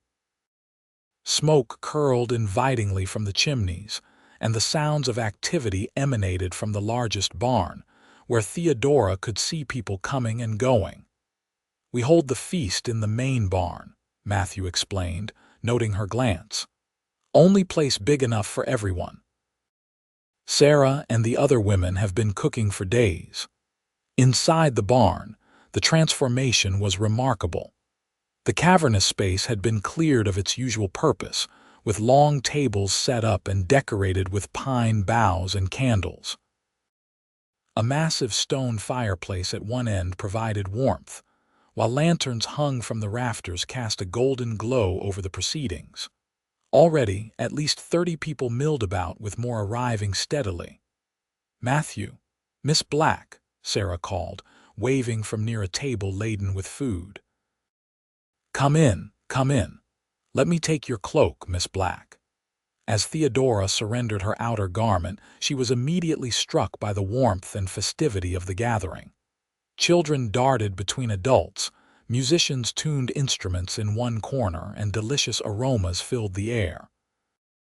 Despite her anxiety, she felt a spark of genuine pleasure at being included in this community celebration. "There you are," came Roy's voice from behind her. "Welcome to the Lazy, Miss Black." Theodora turned to find him dressed in his Sunday best, his usually wind-tousled hair neatly combed, his blue eyes warm with welcome. "Thank you for the invitation, Mr. Ashworth. Your family's hospitality is most generous." "Roy, please," he said. "At least for today, I think we can dispense with formalities." Before she could respond, Alexander Ashworth appeared, greeting her with genuine pleasure. "Miss Black, delighted you could join us. Come, let me introduce you to some folks you may not have met yet." The next hour passed in a blur of introductions, conversations, and observations of the close-knit community at play. Theodora found herself drawn into discussions with parents of her students, the wives of ranchers, and even the formidable Mrs. Wilkins, who proved to have a dry wit when not enforcing moral standards. Throughout it all, she was acutely aware of Roy Ashworth moving through the crowd, greeting guests, ensuring everyone had what they needed, occasionally glancing her way with a smile that made her heart perform inexplicable acrobatics. When it came time for the meal itself, Theodora found herself seated between Alexander Ashworth and Dr. Whitaker, with Roy directly across from her. The tables groaned under the weight of traditional Thanksgiving fare roast turkey and ham, various vegetable dishes, breads, and pies of every description. Alexander rose to offer a blessing, his deep voice carrying easily over the assembled company. "Lord, we thank you for this bountiful harvest, for the prosperity of our community, and for bringing new friends to our table." Here he glanced meaningfully at Theodora. "May we never forget your providence, the sacrifices of those who came before us, and our duty to those who will follow. Amen." The meal was everything promised: delicious, abundant, and accompanied by lively conversation. Theodora managed the challenge of eating while veiled with practiced discretion, though she was conscious of curious glances from those less familiar with her. "Miss Black, Dr. Whitaker said as the main course was being cleared away for dessert, "I've been meaning to speak with you about your condition. As the town's physician, I might be able to offer some treatment for your scars if you'd allow me to examine them." The conversation around them quieted, attention turning to Theodora's response. She felt a momentary panic. This was exactly the kind of situation she had feared. "That's very kind, doctor," she said carefully, "but I've consulted with specialists in Boston. The damage is, unfortunately, permanent." "Still, medical science advances constantly," the doctor persisted. "Without an examination, it's impossible to say what might be done." "I appreciate your professional interest," Theodora said, her voice growing tight, "but I prefer not to discuss my condition in such a public setting." "Of course, forgive me," Whitaker said, though his expression suggested continued curiosity rather than contrition. "I believe it's time for dancing," Roy interjected smoothly, rising from his seat. "Doctor, I believe Mrs. Jenkins was hoping to engage your opinion on her rheumatism." As the doctor moved away, apparently recognizing the dismissal, Roy caught Theodora's eye across the table. The understanding in his gaze, the silent acknowledgement of her discomfort, and his deliberate intervention created a connection that transcended words. The tables were cleared away, creating space in the center of the barn, and the musicians struck up a lively tune. Couples formed for a Virginia reel, with children and older folks watching from the sidelines. Theodora found a quiet corner from which to observe the festivities. There was something profoundly moving about witnessing this community at play: ranchers and shopkeepers, matrons and maidens, all joining together in celebration of abundance and survival in this harsh but beautiful land. "Not dancing?" Alexander Ashworth asked, joining her with a cup of cider in hand. "I prefer to watch," Theodora replied with a small smile beneath her veil. The elder Ashworth nodded thoughtfully. "You know, when my Mary first came west with me, she was terrified. Boston bred, like yourself, accustomed to certain comforts and society. The isolation nearly broke her that first year." Theodora turned to him, surprised by this revelation. "Yet she stayed." "She did," Alexander confirmed, his eyes following Roy as he partnered Sarah in the dance. "She found purpose here, not just as a wife and mother, but as a community builder. Started this very Thanksgiving tradition, in fact. Said if we were going to live like savages in the wilderness, we could at least observe civilized customs." He chuckled at the memory, then grew more serious. She wore her own kind of veil at first, not a physical one like yours, but a barrier nonetheless. Kept herself apart, afraid to fully invest in a place that might destroy her. What changed? Theodora asked softly. Time, trust. The realization that whatever she was protecting herself from was less important than what she was missing by holding back. Alexander's keen gaze settled on Theodora. My son cares for you, Miss Black. More than he should, perhaps, given the mysteries you carry. But he sees something in you worth caring about. Theodora felt her cheeks warm beneath her veil. Mr. Ashworth, you don't need to explain yourself to me, he interrupted gently. Everyone has parts of their past they'd rather leave behind. God knows I do. But sometimes the very thing we think will destroy us if revealed becomes the key to our freedom when brought into the light. Before Theodora could respond to this unexpected wisdom, Roy approached, slightly flushed from dancing. Pa, Mrs. Peterson is looking for you. Something about the punch recipe. Alexander nodded and moved away, leaving Roy and Theodora alone in their corner. I hope you're enjoying yourself, Roy said, studying her with that perceptive gaze that seemed to see beyond her veil. Very much, Theodora answered truthfully. Your family has created something special here. It wasn't always easy, Roy admitted. Early years were tough, but Ma believed in making beauty wherever she could find it or create it. Your father was just telling me about her, Theodora said. She sounds like a remarkable woman. She was, Roy agreed. I think you would have liked each other. He hesitated, then asked, would you care to take a short walk? It's getting rather warm in here. Theodora knew she should refuse being alone with Roy Ashworth was precisely the complication she had been avoiding.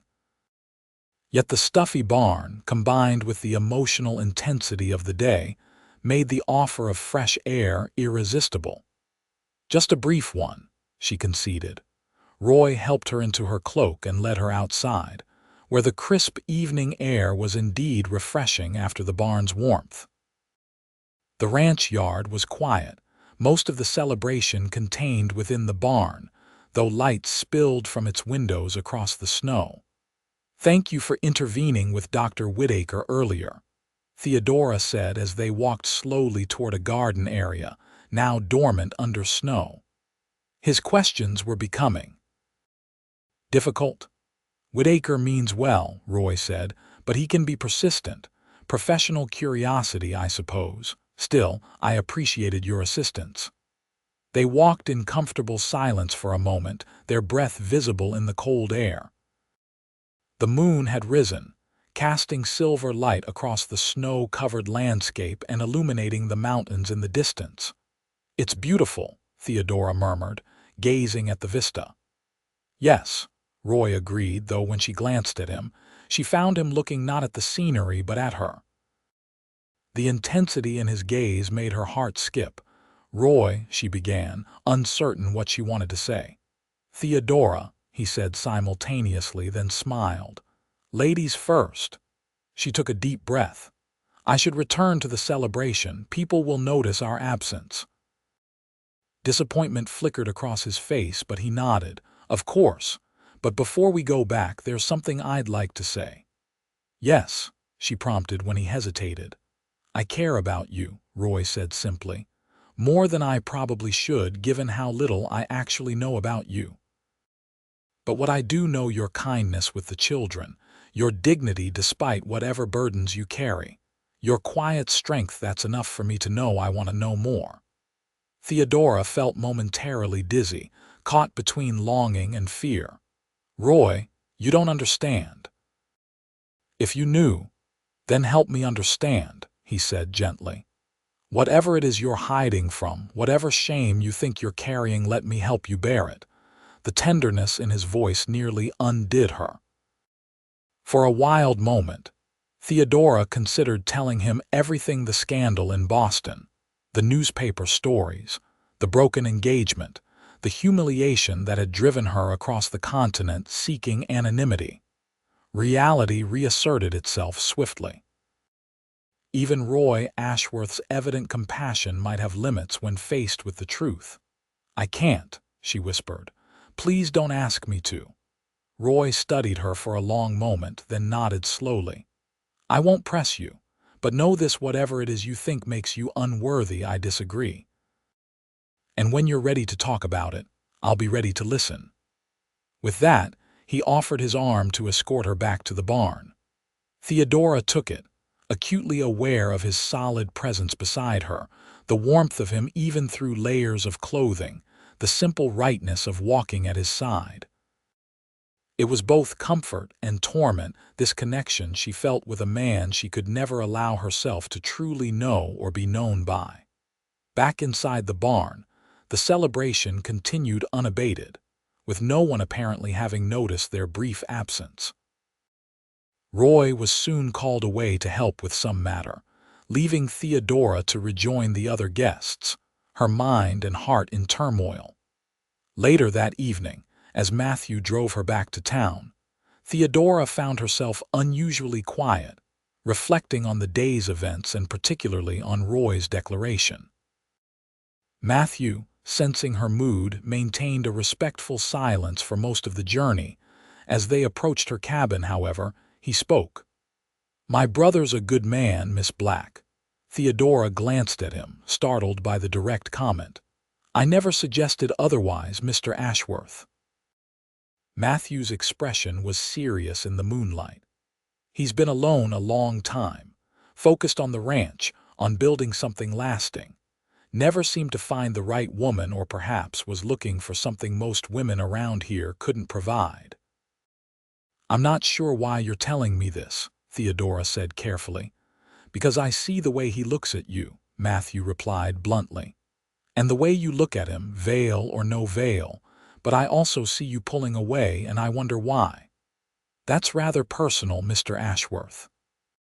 Matthew nodded, conceding the point as he drew the sleigh to a halt before her cabin. "Fair enough. Just know this: Roy doesn't give his heart easily. If he's offered it to you in any measure, it's because he sees something worth offering it to."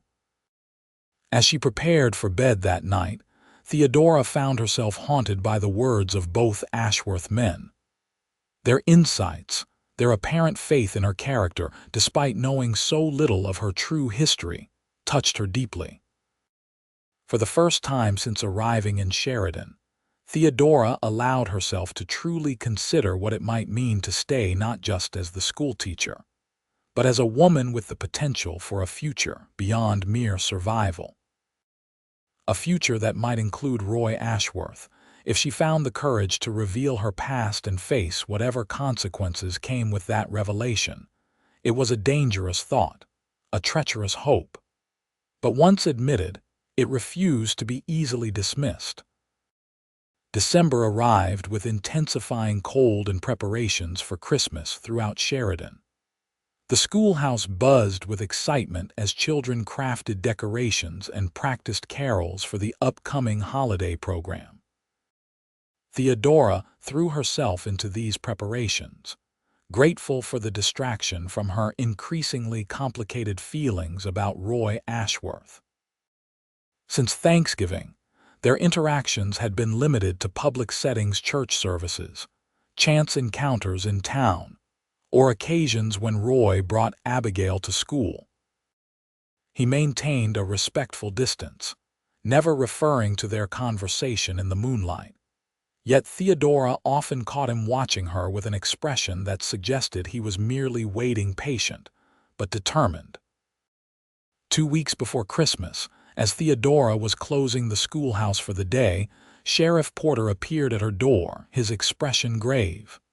"Miss Black," he said, removing his hat, "might I have a word?" "Of course, Sheriff," Theodora replied, trying to ignore the sudden fear that clutched at her heart. "Is something wrong?" Porter stepped inside, closing the door against the cold. "I received an inquiry today from Boston. A lawyer representing a Mr. James Harrington is trying to locate a Miss Theodora Blackwell, formerly of Beacon Hill. The floor seemed to drop away beneath Theodora's feet. She gripped the edge of her desk to steady herself, grateful for the veil that hid her expression of pure terror. "I see," she managed to say, her voice remarkably steady considering the chaos of her thoughts. "And why are you telling me this, Sheriff?" Porter studied her carefully. "Because the description matches you in several particulars: age, height, education. And because Theodora Black is a rather thin disguise for Theodora Blackwell, don't you think?" Denial would be pointless, Theodora realized. The careful identity she had constructed was crumbling before her eyes. "What does this lawyer want?" she asked instead. "Didn't say specifically," Porter replied. "Just that it was a matter of some urgency regarding Miss Blackwell's inheritance." Inheritance? Theodora frowned in confusion. Her parents' modest estate had been settled years ago, with most assets liquidated to pay her father's business debts. There was nothing left to inherit. "I see," she said again, playing for time. "And how did you respond to this inquiry?" "I haven't yet," Porter said. "Wanted to speak with you first." This surprised her. "Why?" The sheriff shifted uncomfortably.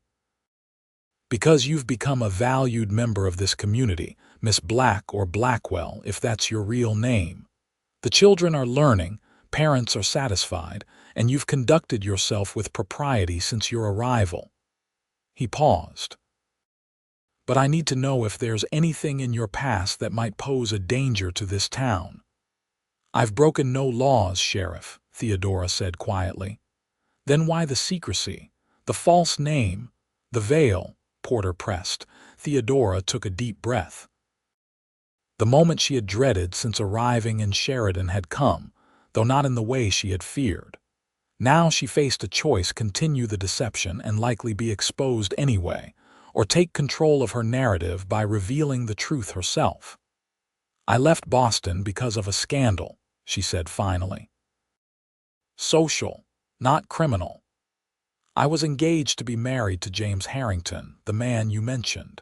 When the engagement ended, dramatically, I became the subject of vicious gossip. The veil was initially to avoid recognition during my journey west. Here, it became a way to explain my presence without inviting questions about my past." Porter absorbed this information thoughtfully. "So there's no facial injury, no scars?" "No," Theodora admitted. "Just a woman trying to escape her past and start anew." "I see," the sheriff said for a third time. He was quiet for a long moment, then asked, "Does Roy know?" The question caught her off guard. "No, no one here knows the truth." Porter nodded, seemingly having confirmed something to himself. "What would you like me to do about this inquiry, Miss Blackwell?" Theodora hesitated. "I don't know. I can't imagine why James would be looking for me after all this time. We didn't part on amicable terms." "Well, I haven't responded yet," Porter said, replacing his hat. "An official correspondence moves mighty slow in winter. Might take weeks for my reply to reach Boston." Theodora stared at him, hardly believing what she was hearing. "Sheriff, are you suggesting?" "I'm not suggesting anything," Porter said firmly. "Just stating facts about the Postal Service in Wyoming territory. Terrible, unreliable this time of year." He moved toward the door, then paused. "Miss Black, or whatever name you choose to use, you've done good work here. That counts for something in my book." After he departed, Theodora sank into her chair, trembling with the aftermath of fear and shock. The sheriff's unexpected discretion had bought her time, but the walls were closing in. James Harrington was looking for her, the very man whose actions and subsequent accusations had destroyed her reputation in Boston. Why? What possible reason could he have for tracking her down after all this time? The mention of an inheritance made no sense, unless... A terrible suspicion formed in Theodora's mind.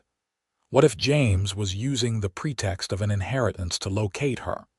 What if his intent was not reconciliation but further retribution? She needed time to think, to plan. If her true identity was about to be exposed, she wanted it to be on her terms, not through the arrival of damning correspondence from Boston. The decision, once made, brought a strange calm. Tomorrow, she would speak with Roy Ashworth. If anyone deserved to hear the truth directly from her, it was the man who had shown her nothing but kindness and respect since her arrival in Sheridan.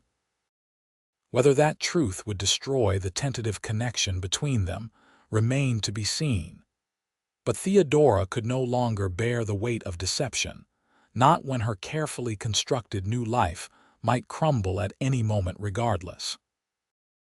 That evening, she removed her veil and stood before her small mirror, studying the face she had hidden for so long.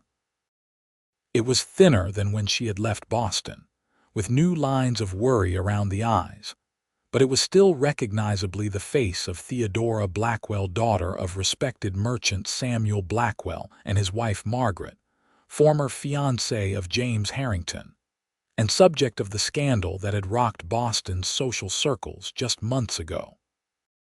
Tomorrow, it would become the face of Sheridan's schoolteacher as well, for better or worse.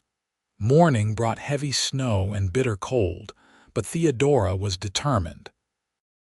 After dismissing her students early due to the worsening weather, she wrapped herself in her warmest cloak and began the long walk toward the Lazia ranch.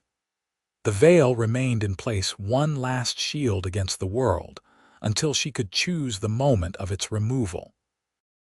The journey was more arduous than she had anticipated, with snow drifting deeply in places and the wind cutting through her inadequate Boston clothing. By the time the ranch buildings came into view, Theodora was thoroughly chilled and beginning to regret her impulsive decision to make this journey on foot.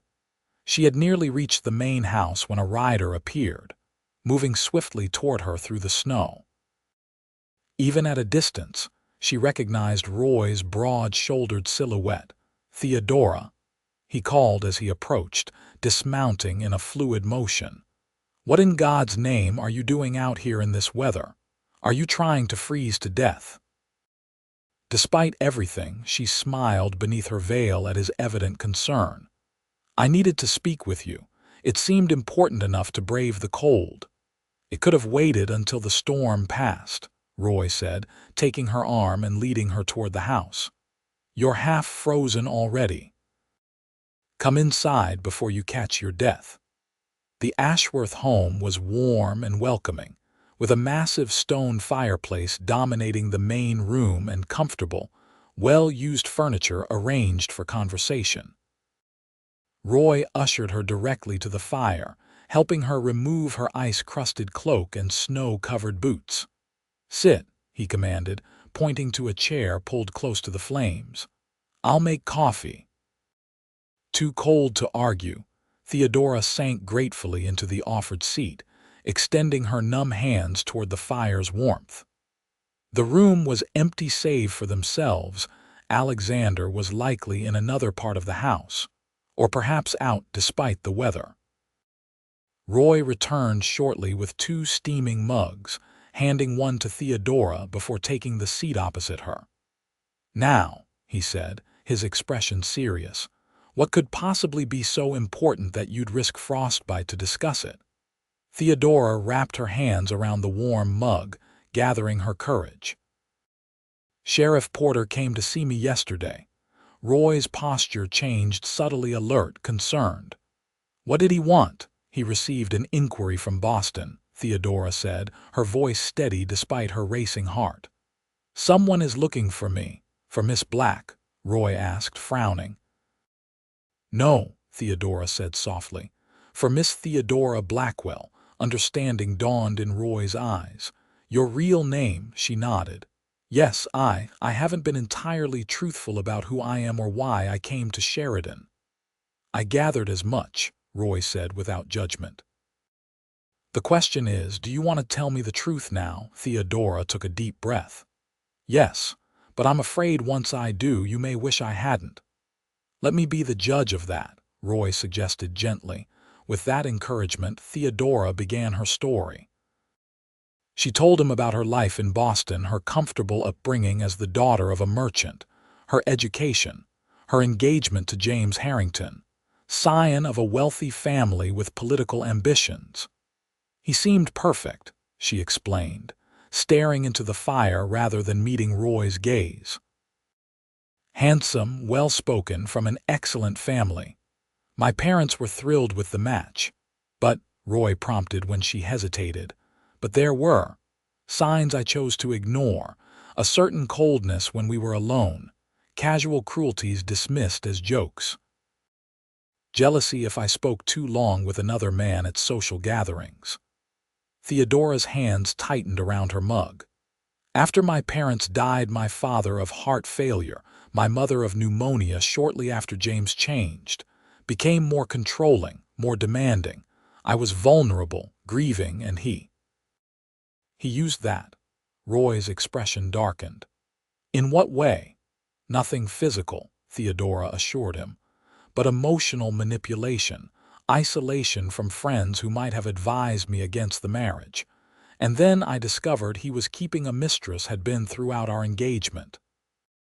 "A dishonorable man," Roy said quietly. "Yes," Theodora agreed. "When I confronted him, he denied it at first.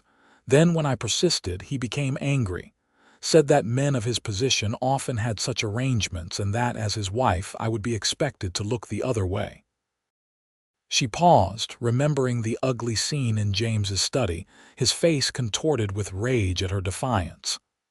"I broke the engagement, returned his ring that very night. I thought that would be the end of it, painful but private." "But it wasn't," Roy guessed. "No," Theodora confirmed. "James couldn't accept the rejection. His pride was wounded, so he spread rumors, vicious ones, that I had been unfaithful, that I was mentally unstable, that I had tried to trap him into marriage with false claims of compromise." Her cheeks burned with remembered shame, but she forced herself to continue. "His family had influence with the newspapers. The rumors became public. Soon I couldn't walk down the street without whispers following me, couldn't enter a shop without conversation stopping." "And no one defended you?" Roy asked, his voice tight with anger on her behalf. "A few tried," Theodora said. "But James's family was powerful, influential. Those who spoke up for me found themselves excluded from social events, business opportunities mysteriously withdrawn. Eventually, even my friends began to distance themselves." "So you ran," Roy concluded. "Came west where no one knew your name or the scandal attached to it." "Yes," Theodora admitted. "I saw the advertisement for a teacher in Sheridan and seized the opportunity. The veil was originally just to avoid recognition during my journey. I feared James might have people looking for me. But when I arrived here and saw how it intrigued people, I invented the story about facial injuries. It seemed simpler than explaining the truth." For a long moment, Roy was silent, processing everything she had told him. Theodora waited, heart pounding, for his reaction: disgust, disappointment, rejection. "Why is he looking for you now?" Roy finally asked, surprising her with the practical question. "I don't know," Theodora admitted. "The sheriff mentioned something about an inheritance, but that makes no sense. Unless it's a pretext," Roy finished for her, his mind clearly working along the same lines. "A way to locate you." "Yes," she whispered, "which is why I came to you. I needed you to hear the truth from me before whatever happens next." Roy set his mug aside and leaned forward, his blue eyes intent on hers through the veil. "Theodora, you've told me you broke an engagement because your fiancé was unfaithful and then suffered his vindictive response. That doesn't change anything about who you are or what I think of you." His words were so unexpected, so contrary to the reaction she had feared, that Theodora found herself momentarily speechless. You're not. Disgusted, she managed finally. Roy's expression softened. By what? Your courage in refusing to marry a man who would have made you miserable. Your resilience in starting over when your world collapsed. The only disgusting thing in this story is how you were treated by people who should have protected you. Relief washed over Theodora in a dizzying wave. I've been so afraid, she admitted. Afraid that if anyone here knew the truth, I'd lose everything I've built, my position, my peace, the respect of the community. Sheridan isn't Boston, Roy said firmly. We judge people by who they are, not by rumors or past mistakes. And you, Theodora Blackwell, have proven yourself a woman of character and strength since the day you arrived. His faith in her, in the community's capacity for understanding, was both touching and terrifying. Do you really believe the town would accept me if they knew? I do, Roy said without hesitation. But more importantly, I believe hiding behind that veil is costing you more than facing the truth ever could. The observation struck Theodora with its simple accuracy. The veil that had seemed such necessary protection had become a prison of sorts, isolating her even as it shielded her. With trembling fingers, she reached up and unpinned the black fabric, letting it fall away from her face for the first time in Roy's presence.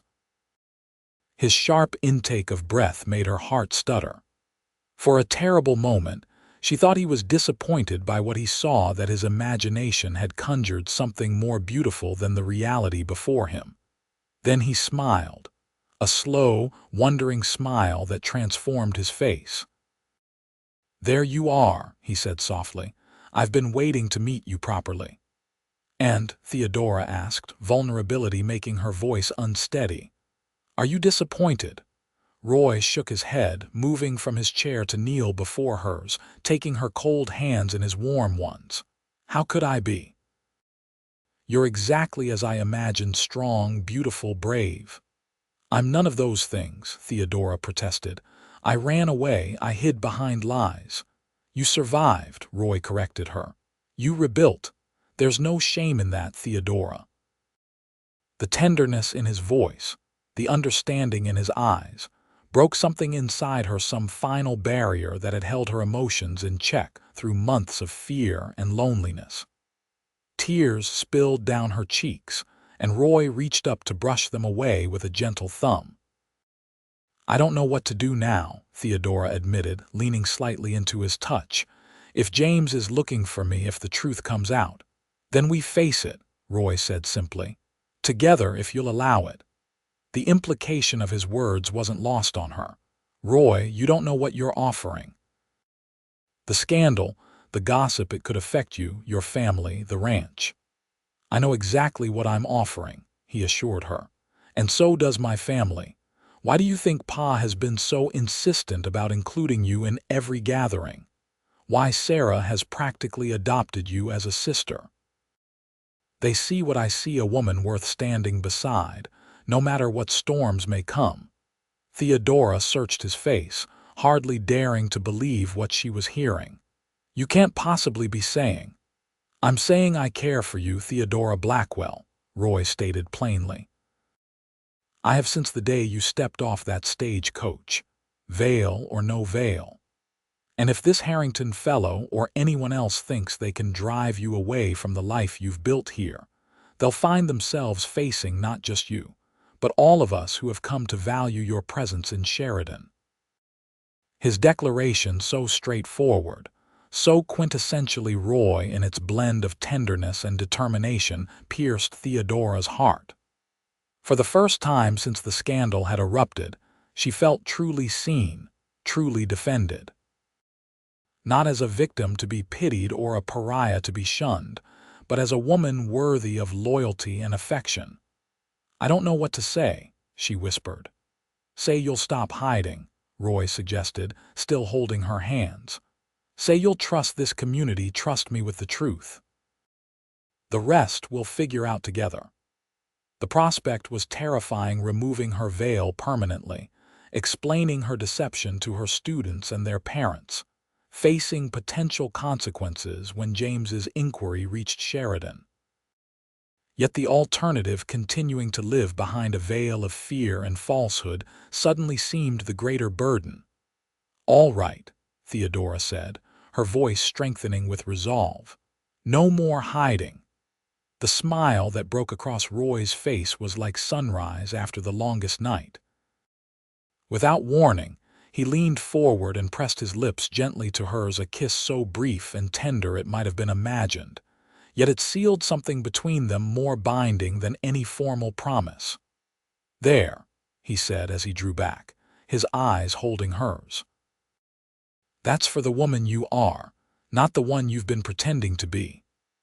Before Theodora could respond, the front door opened, admitting Alexander Ashworth in a flurry of snow and cold air. He paused upon seeing them, Roy still kneeling before Theodora, her face unveiled, their hands clasped between them.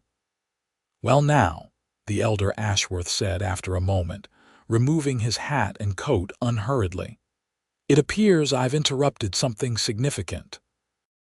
"Pa," Roy said, rising but keeping one of Theodora's hands in his.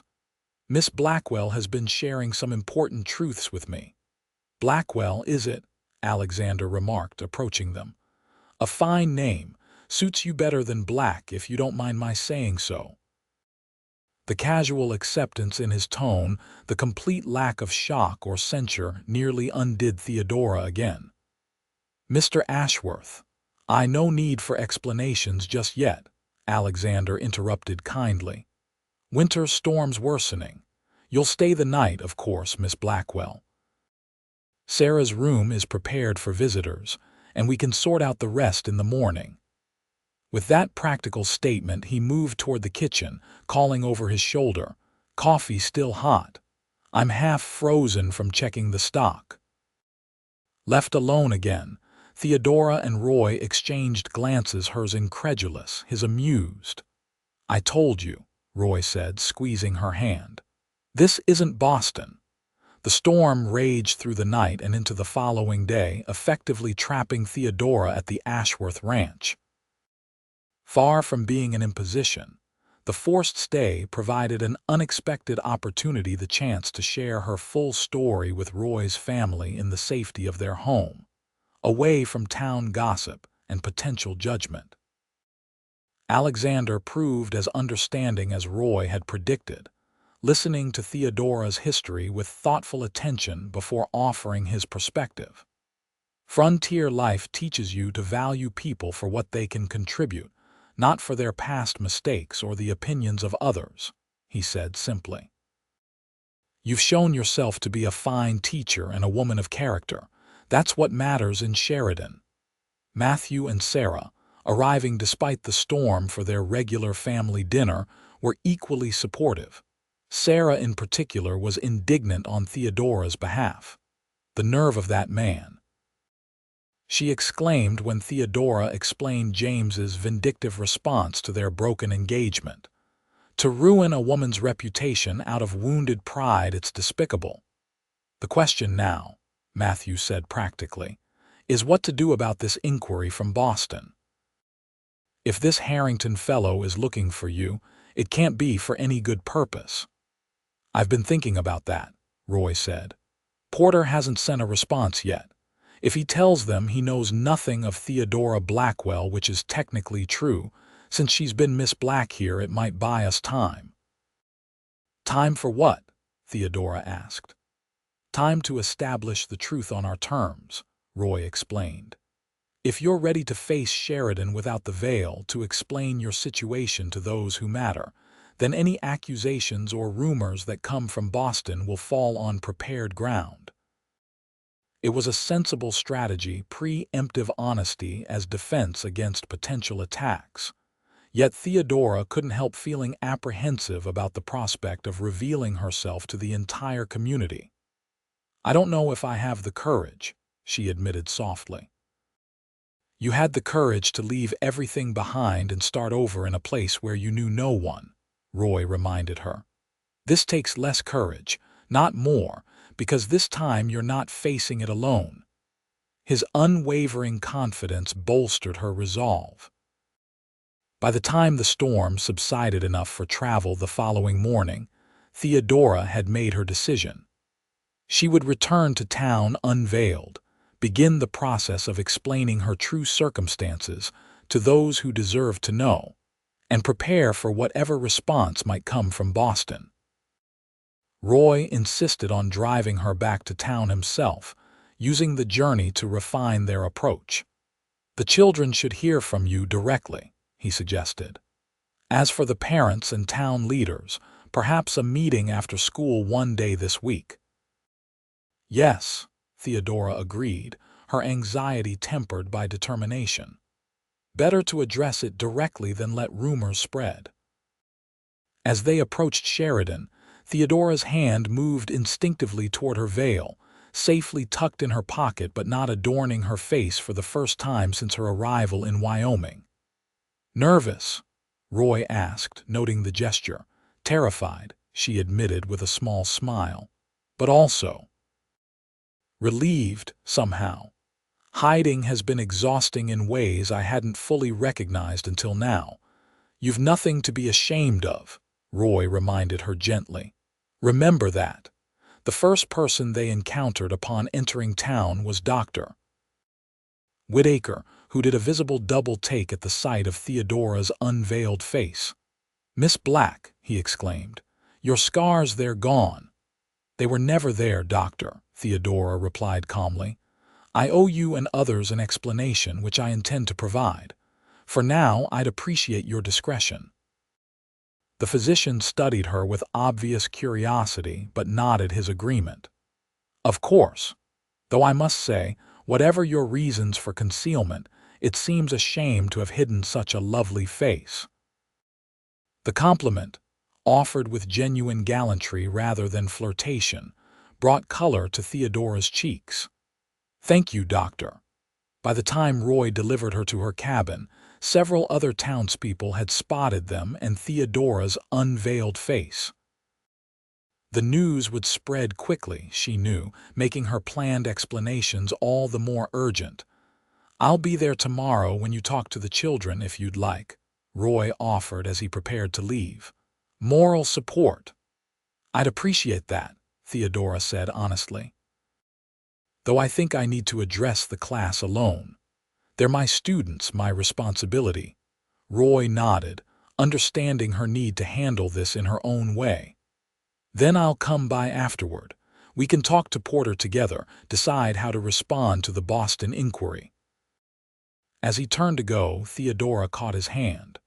"Roy, thank you for believing in me when you had every reason to doubt." He smiled that slow, warm smile that never failed to quicken her pulse. "Thank you for trusting me with your truth.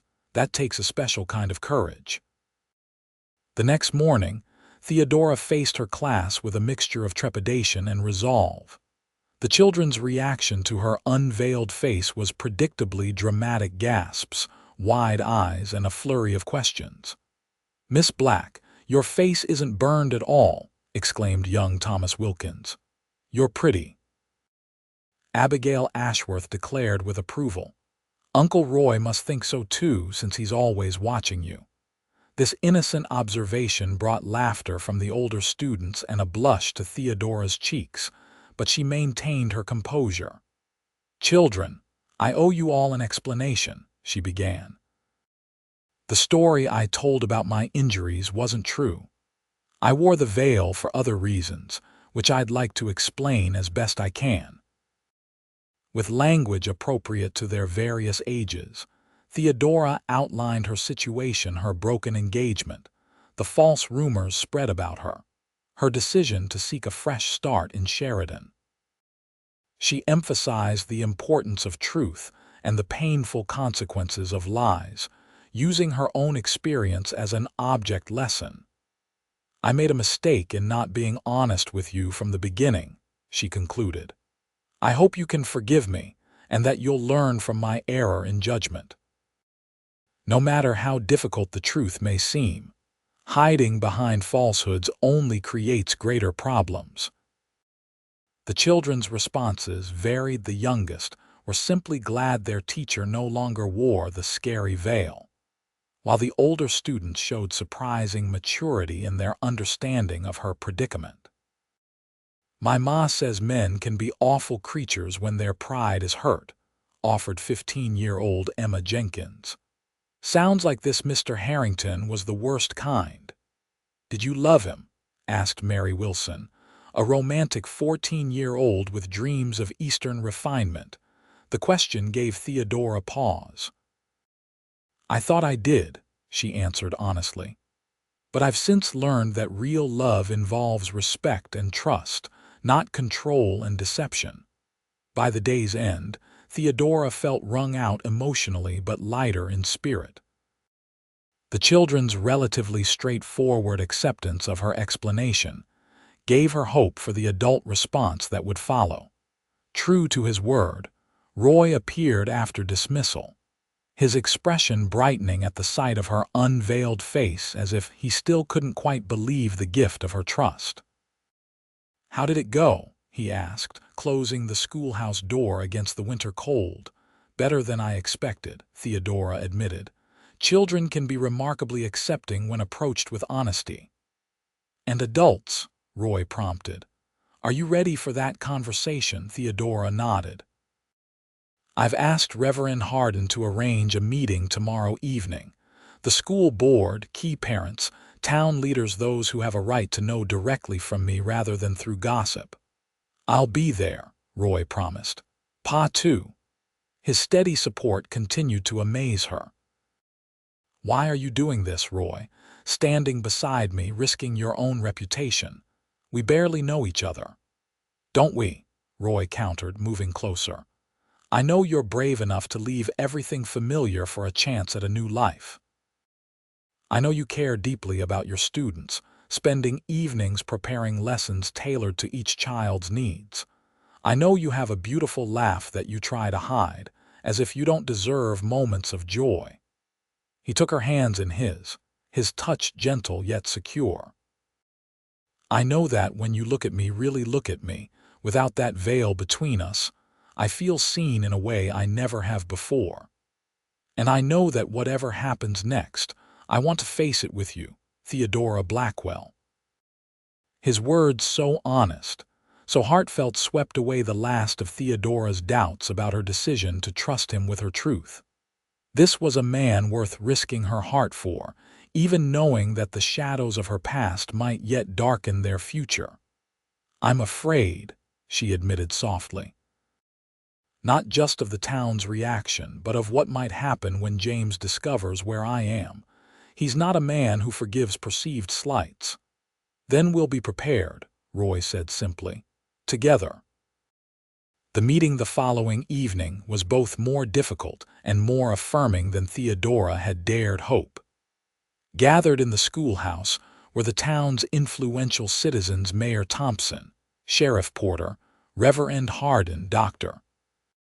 Whitaker, the members of the school board including Alexander Ashworth, and parents representing most of her students. Theodora stood before them, unveiled and vulnerable, and told her story one final time. She spoke clearly and without self-pity, acknowledging her deception while explaining the desperate circumstances that had prompted it. "I understand if you feel I can no longer serve as your children's teacher," she concluded. "I would not wish my presence to become a source of division in your community. I only ask that you judge me on the work I've done here, not on rumors spread by a vindictive man in Boston." A heavy silence followed her words, broken finally by Alina Wilkins, of all people. "Well," the stern woman said, rising from her seat, "I fail to see the problem here." Theodora blinked in surprise. "Mrs. Wilkins." A woman rejected an unsuitable marriage proposal, suffered slander as a result, and sought a fresh start where her character might be judged on its own merits, Mrs. Wilkins summarized crisply. "There's nothing in that story that should disqualify you from teaching our children. In fact, it demonstrates a moral fortitude I find commendable." "I agree," said Reverend Hardin. "The scriptures tell us that truth shall set us free." "You've embraced that principle, Miss Blackwell, at considerable personal risk." One by one, the assembled townspeople voiced similar sentiments, not universal forgiveness for her deception, certainly, but a willingness to understand it in context and move forward. The consensus seemed to be that her teaching ability and conduct in Sheridan outweighed the circumstances of her arrival. "There is still the matter of the Boston inquiry," Sheriff Porter pointed out. "If I don't respond, they'll likely send someone in person eventually." "Respond truthfully," Alexander Ashworth suggested. "Inform them that Theodora Blackwell is indeed residing in Sheridan, Wyoming territory, and is a valued member of our community. If Mr. Harrington wishes to communicate with her, he may do so through proper channels. And if his intentions are less than honorable," Mayor Thompson asked, "then he'll find Sheridan less welcoming than he might expect," Roy said quietly, the steel in his voice unmistakable. The meeting concluded with a formal vote from the school board, unanimous in their decision to retain Theodora as the town's teacher, regardless of what information might arrive from Boston. As the townspeople filed out, many stopped to speak personally with Theodora, offering support, expressing admiration for her courage, or simply reaffirming their children's happiness in her classroom. By the end, only Roy and his father remained with her in the schoolhouse. "I told you," Roy said, smiling at her dazed expression. "This isn't Boston. I never imagined." Theodora began, overwhelmed by the community's response. "Mrs. Wilkins, of all people," Alexander chuckled. "Eleanor Wilkins endured her own scandal as a young woman. She rarely speaks of it, but those of us who have been here since the early days remember. Perhaps she sees something of herself in you. The revelation that even proper, judgmental misses. Wilkins had a past requiring forgiveness underscored what Theodora was beginning to understand about frontier communities. Here, where survival often depended on neighbors' support, people were judged more by their present contributions than their past mistakes. "What happens now?" she asked, looking between the two Ashworth men. "Now," Alexander said, "we wait for Boston to respond to Porter's letter. And in the meantime, you continue teaching, living, and perhaps," here he glanced meaningfully at his son, "considering what kind of future you might want to build in Sheridan." With that transparent hint, the elder Ashworth excused himself, leaving Roy and Theodora alone in the schoolhouse. "He's not particularly subtle, is he?" Theodora observed, a smile playing at her lips. "Not when he has his mind set on something," Roy agreed, moving closer to her. "And apparently he's set on having you as a daughter-in-law." The direct statement made Theodora's heart skip. "Roy, we've only just—" "I know," he interrupted gently. "I'm not proposing, Theodora. Not yet. We have time to know each other properly, to build something real between us. I'm simply telling you that I see a future where that possibility exists if you want it to." The honesty of his approach, so different from James's calculated courtship, touched Theodora deeply. "I think I'd like to explore that possibility," she admitted, "once this business with Boston is resolved. Then we'll face that together, and whatever comes after," Roy promised, taking her hand. As they walked out into the crisp winter evening, Theodora felt a sense of peace she hadn't experienced in months. She had faced her fears, revealed her truth, and been accepted not despite her past, but as a whole person shaped by both triumph and failure. Whatever response came from Boston, she would face it unveiled and unashamed. Boston's response arrived on a bitter January morning, delivered by a dour-faced postman who clearly viewed winter mail routes as a personal affront. Sheriff Porter brought the letter directly to the schoolhouse during the lunch hour, allowing Theodora to read it privately before the children returned. "It's from James's lawyer," she told Roy later that evening as they sat before the fire in her cabin. Since her unveiling, they had established a pattern of regular visits, always properly conducted, but allowing them to deepen their connection through long conversations and shared interests. "Apparently James's aunt, a woman I was close to during our engagement, passed away in November. She left me a small bequest in her will." "That explains the inheritance reference," Roy observed, "but not why James would involve himself in locating you for such a matter. Surely the lawyers could have handled it without his knowledge." "According to this, James is executor of his aunt's estate," Theodora explained, rereading the letter. "He's legally obligated to ensure all bequests are properly distributed." Roy's expression darkened, "giving him the perfect excuse to track you down." "Yes," Theodora agreed uneasily.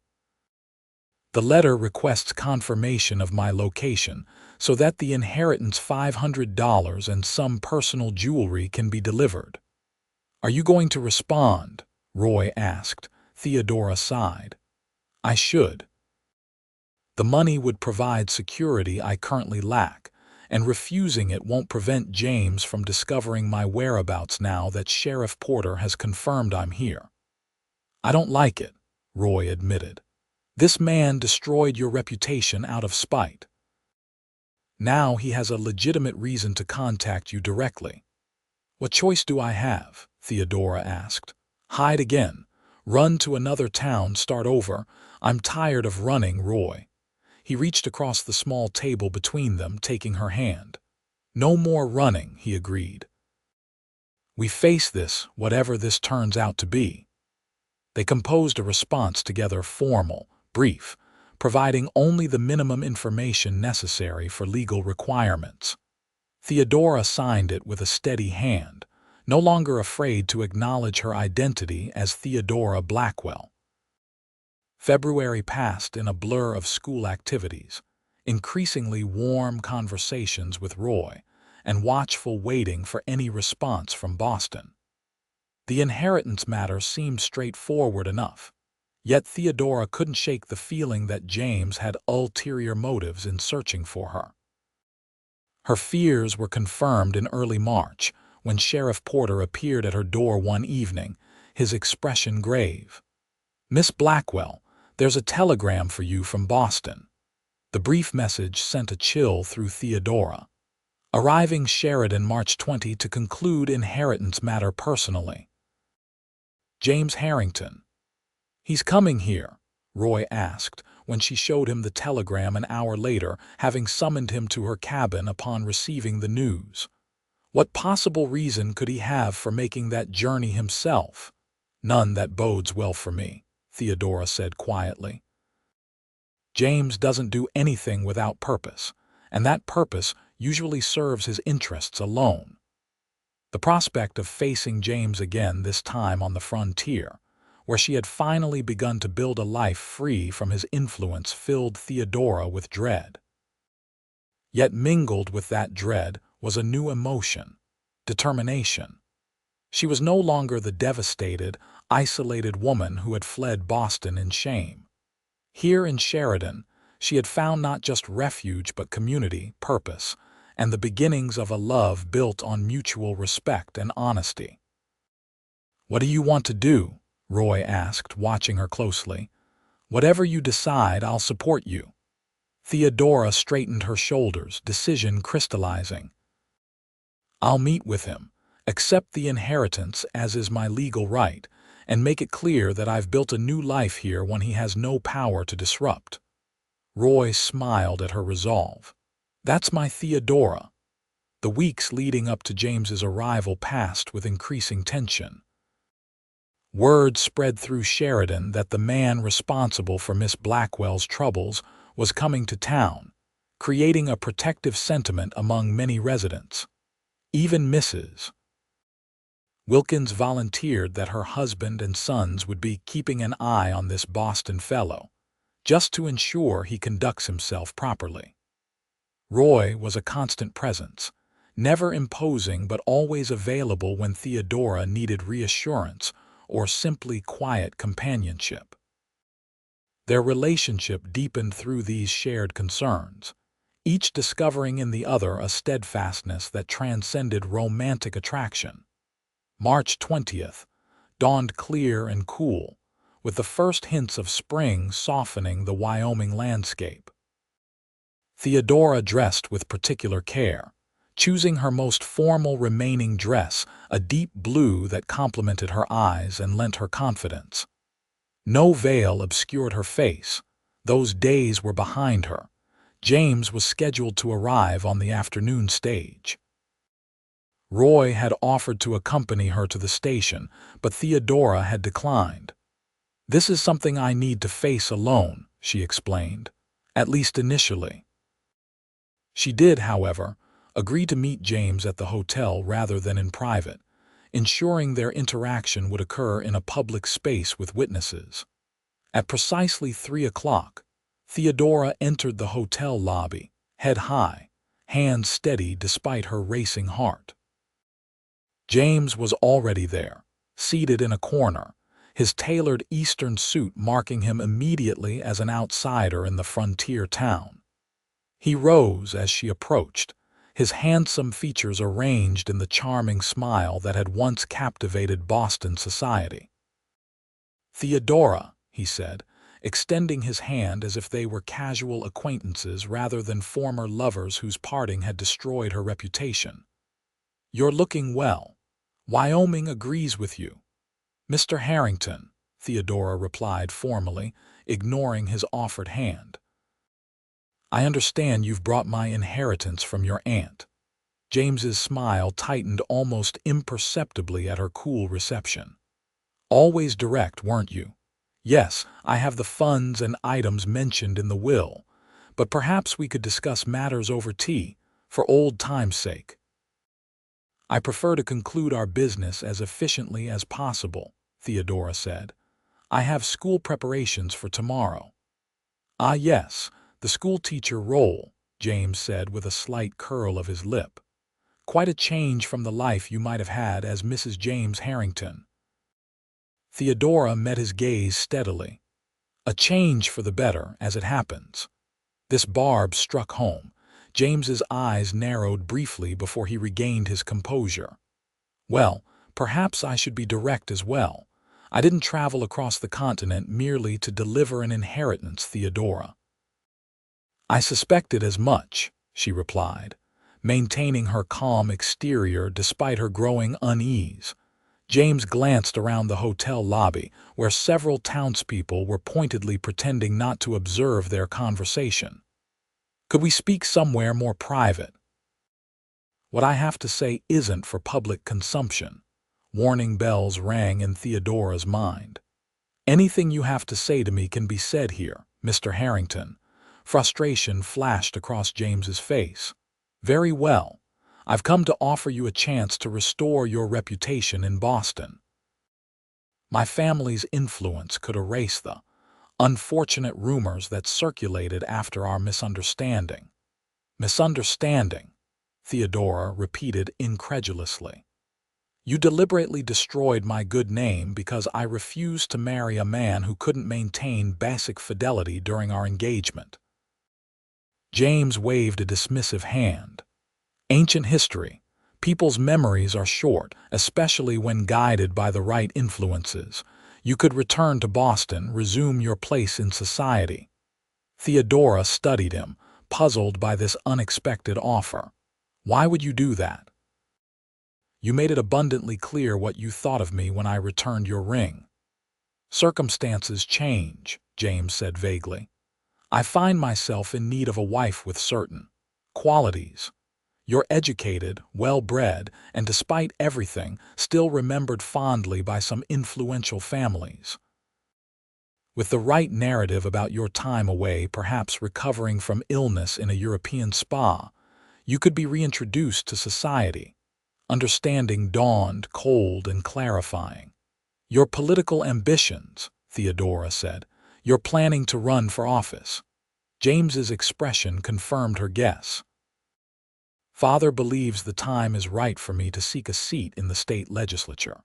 A bachelor candidate is at a disadvantage. Voters prefer family men, and my current companion is unsuitable for public life. The audacity of his proposal left Theodora momentarily speechless. After destroying her reputation and driving her into exile, James now proposed using her as a prop in his political aspirations, likely discarding her again once she had served her purpose. "You must be mad," she said finally, "to think I would consider such an arrangement after what you did." "Don't be hasty," James advised, his tone hardening. "Your situation here is precarious at best. A small frontier town, teaching other people's children for a pittance. What future does that offer? I'm providing you an opportunity to reclaim everything you lost." "I haven't lost anything worth having," Theodora countered, her voice steady despite her rising anger. "I've found community, purpose, respect, all earned on my own merits, not granted by family connections or social standing." James's handsome face twisted with the first hint of the temper she remembered all too well. "You've always been stubborn beyond reason. Consider carefully before refusing me, Theodora. I could make things difficult for you, even here." "Are you threatening me, Mr. Harrington?" Theodora asked, just as the hotel's front door opened to admit Roy Ashworth. James followed her gaze, his eyes narrowing at the sight of the tall rancher approaching with purposeful strides. "I see," he said softly. "You found yourself a frontier protector. How convenient." "Miss Blackwell," Roy said as he reached them, his manner polite but his eyes hard as they assessed James. "I was passing by and thought I'd check if you needed anything." "Thank you, Mr. Ashworth," Theodora replied formally, though her eyes conveyed her gratitude for his timely appearance. "May I present Mr. James Harrington of Boston? Mr. Harrington, this is Roy Ashworth, one of Sheridan's most respected ranchers." The men exchanged tense nods, sizing each other up with the instinctive wariness of rivals. James, despite his tailored suit and Eastern refinement, seemed to sense the physical danger Roy could represent if provoked. "Mr. Ashworth and I were just concluding our business," Theodora said smoothly. "The inheritance matter, as I understand it." James's jaw tightened, but he produced a leather portfolio from beside his chair. "Yes, of course. The funds and jewelry, as specified in Aunt Margaret's will. You'll need to sign these documents acknowledging receipt." The transaction was completed with rigid formality, tension crackling between the three of them. As Theodora signed the final paper, James made one last attempt. "My offer stands until I leave tomorrow," he said quietly. "Think about your future, Theodora."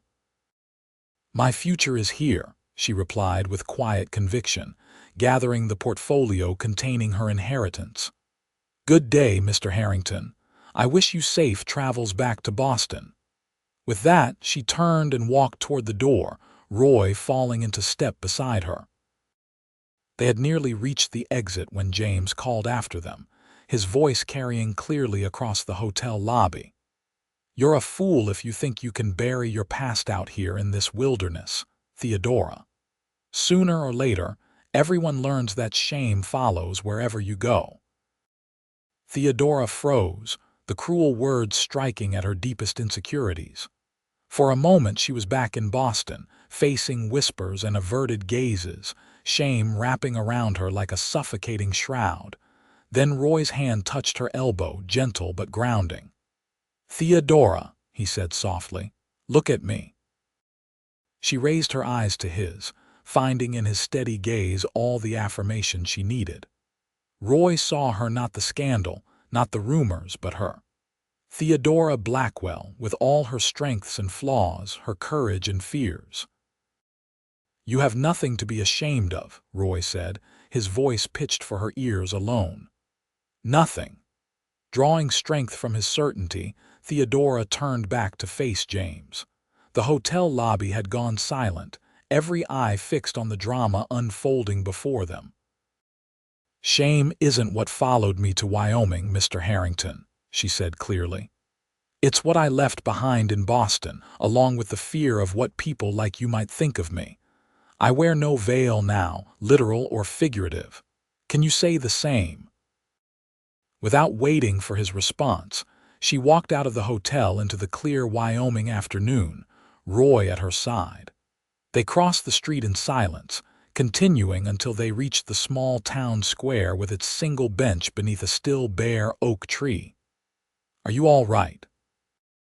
Roy asked as they sat, genuine concern in his voice. Strangely, yes, Theodora realized. Seeing James again facing him on my terms, not his I feel, free. As if the last chains binding me to Boston have finally broken. Roy smiled, understanding in his eyes. "Good. That man never deserved you, Theodora." "No," she agreed. "He didn't, but in a way I'm grateful to him." "Grateful," Roy repeated, raising an eyebrow. Theodora nodded. "If he hadn't been exactly who he is, cruel, self-serving, vindictive, I might have married him. I might never have come west, never found Sheridan, never met you." She looked at him directly, her heart in her eyes. "And that would have been the true tragedy." Roy's expression softened, and he reached for her hand, entwining his fingers with hers. "Theodora Blackwell, I believe that's the closest you've come to admitting you might love me." "Is it?" she asked, a smile playing at her lips. "Perhaps I should be clearer." "Perhaps you should," he agreed, his blue eyes warm with affection. Theodora took a deep breath, casting aside the last of her reservations. "I love you, Roy Ashworth.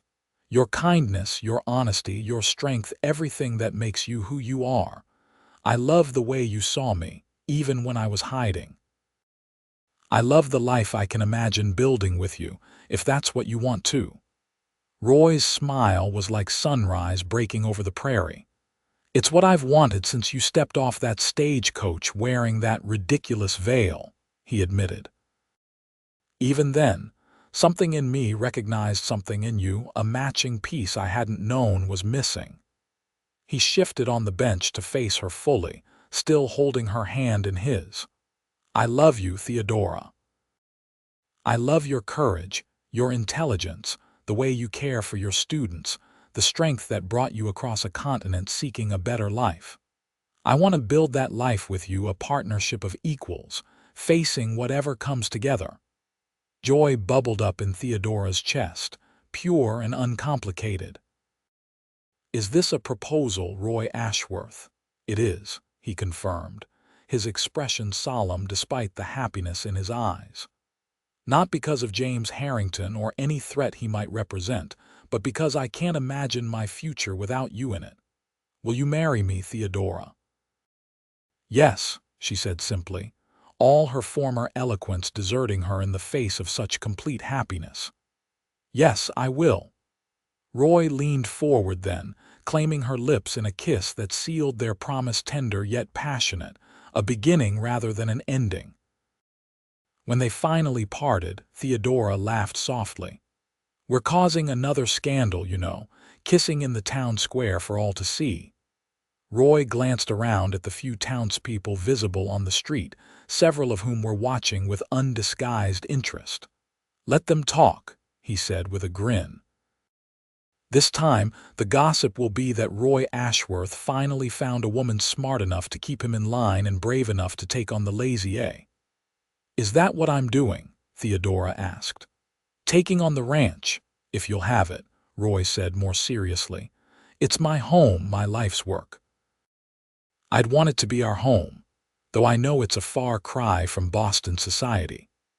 Theodora thought of the Ashworth Ranch, the solid log house, the well-tended barns, the vast open lands surrounding it, and found the image infinitely more appealing than any Boston drawing room had ever been.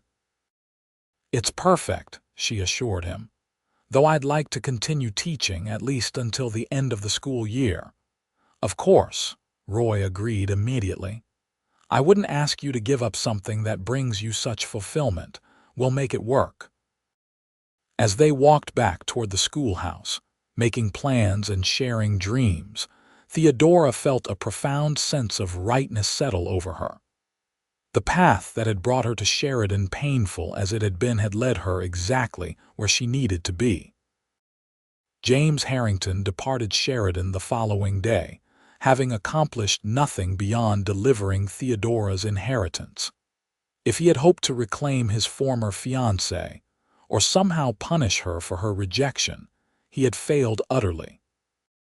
Instead, he left behind a woman more securely established in her community than ever before, her past acknowledged but not defining her, her future bright with promise.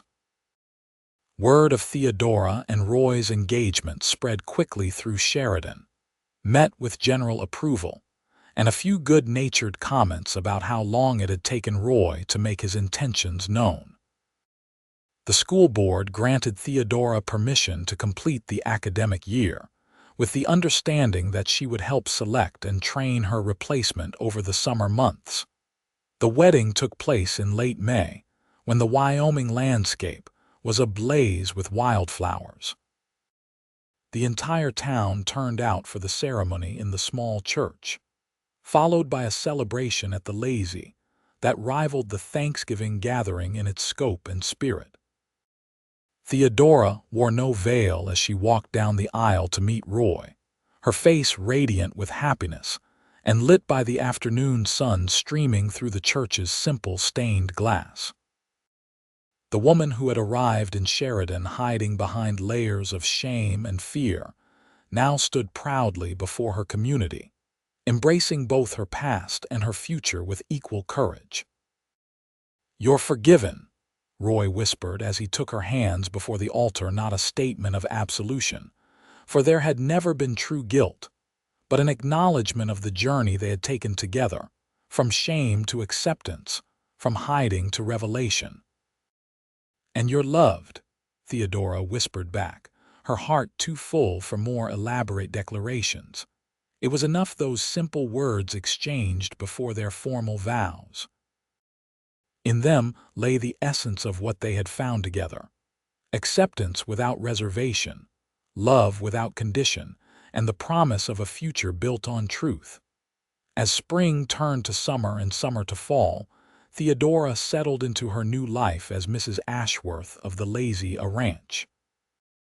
She discovered unexpected satisfaction in ranch work, not just the domestic aspects, but the business side as well, where her education and natural intelligence proved valuable assets in modernizing the operation.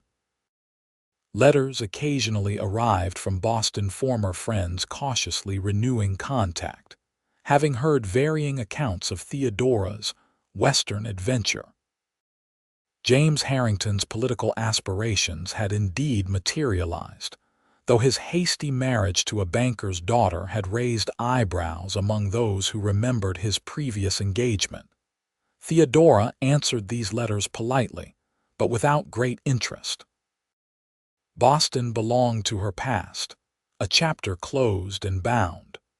Her present and her future lay in Wyoming, with the community that had accepted her, and the man who had seen beyond her veil to the woman beneath.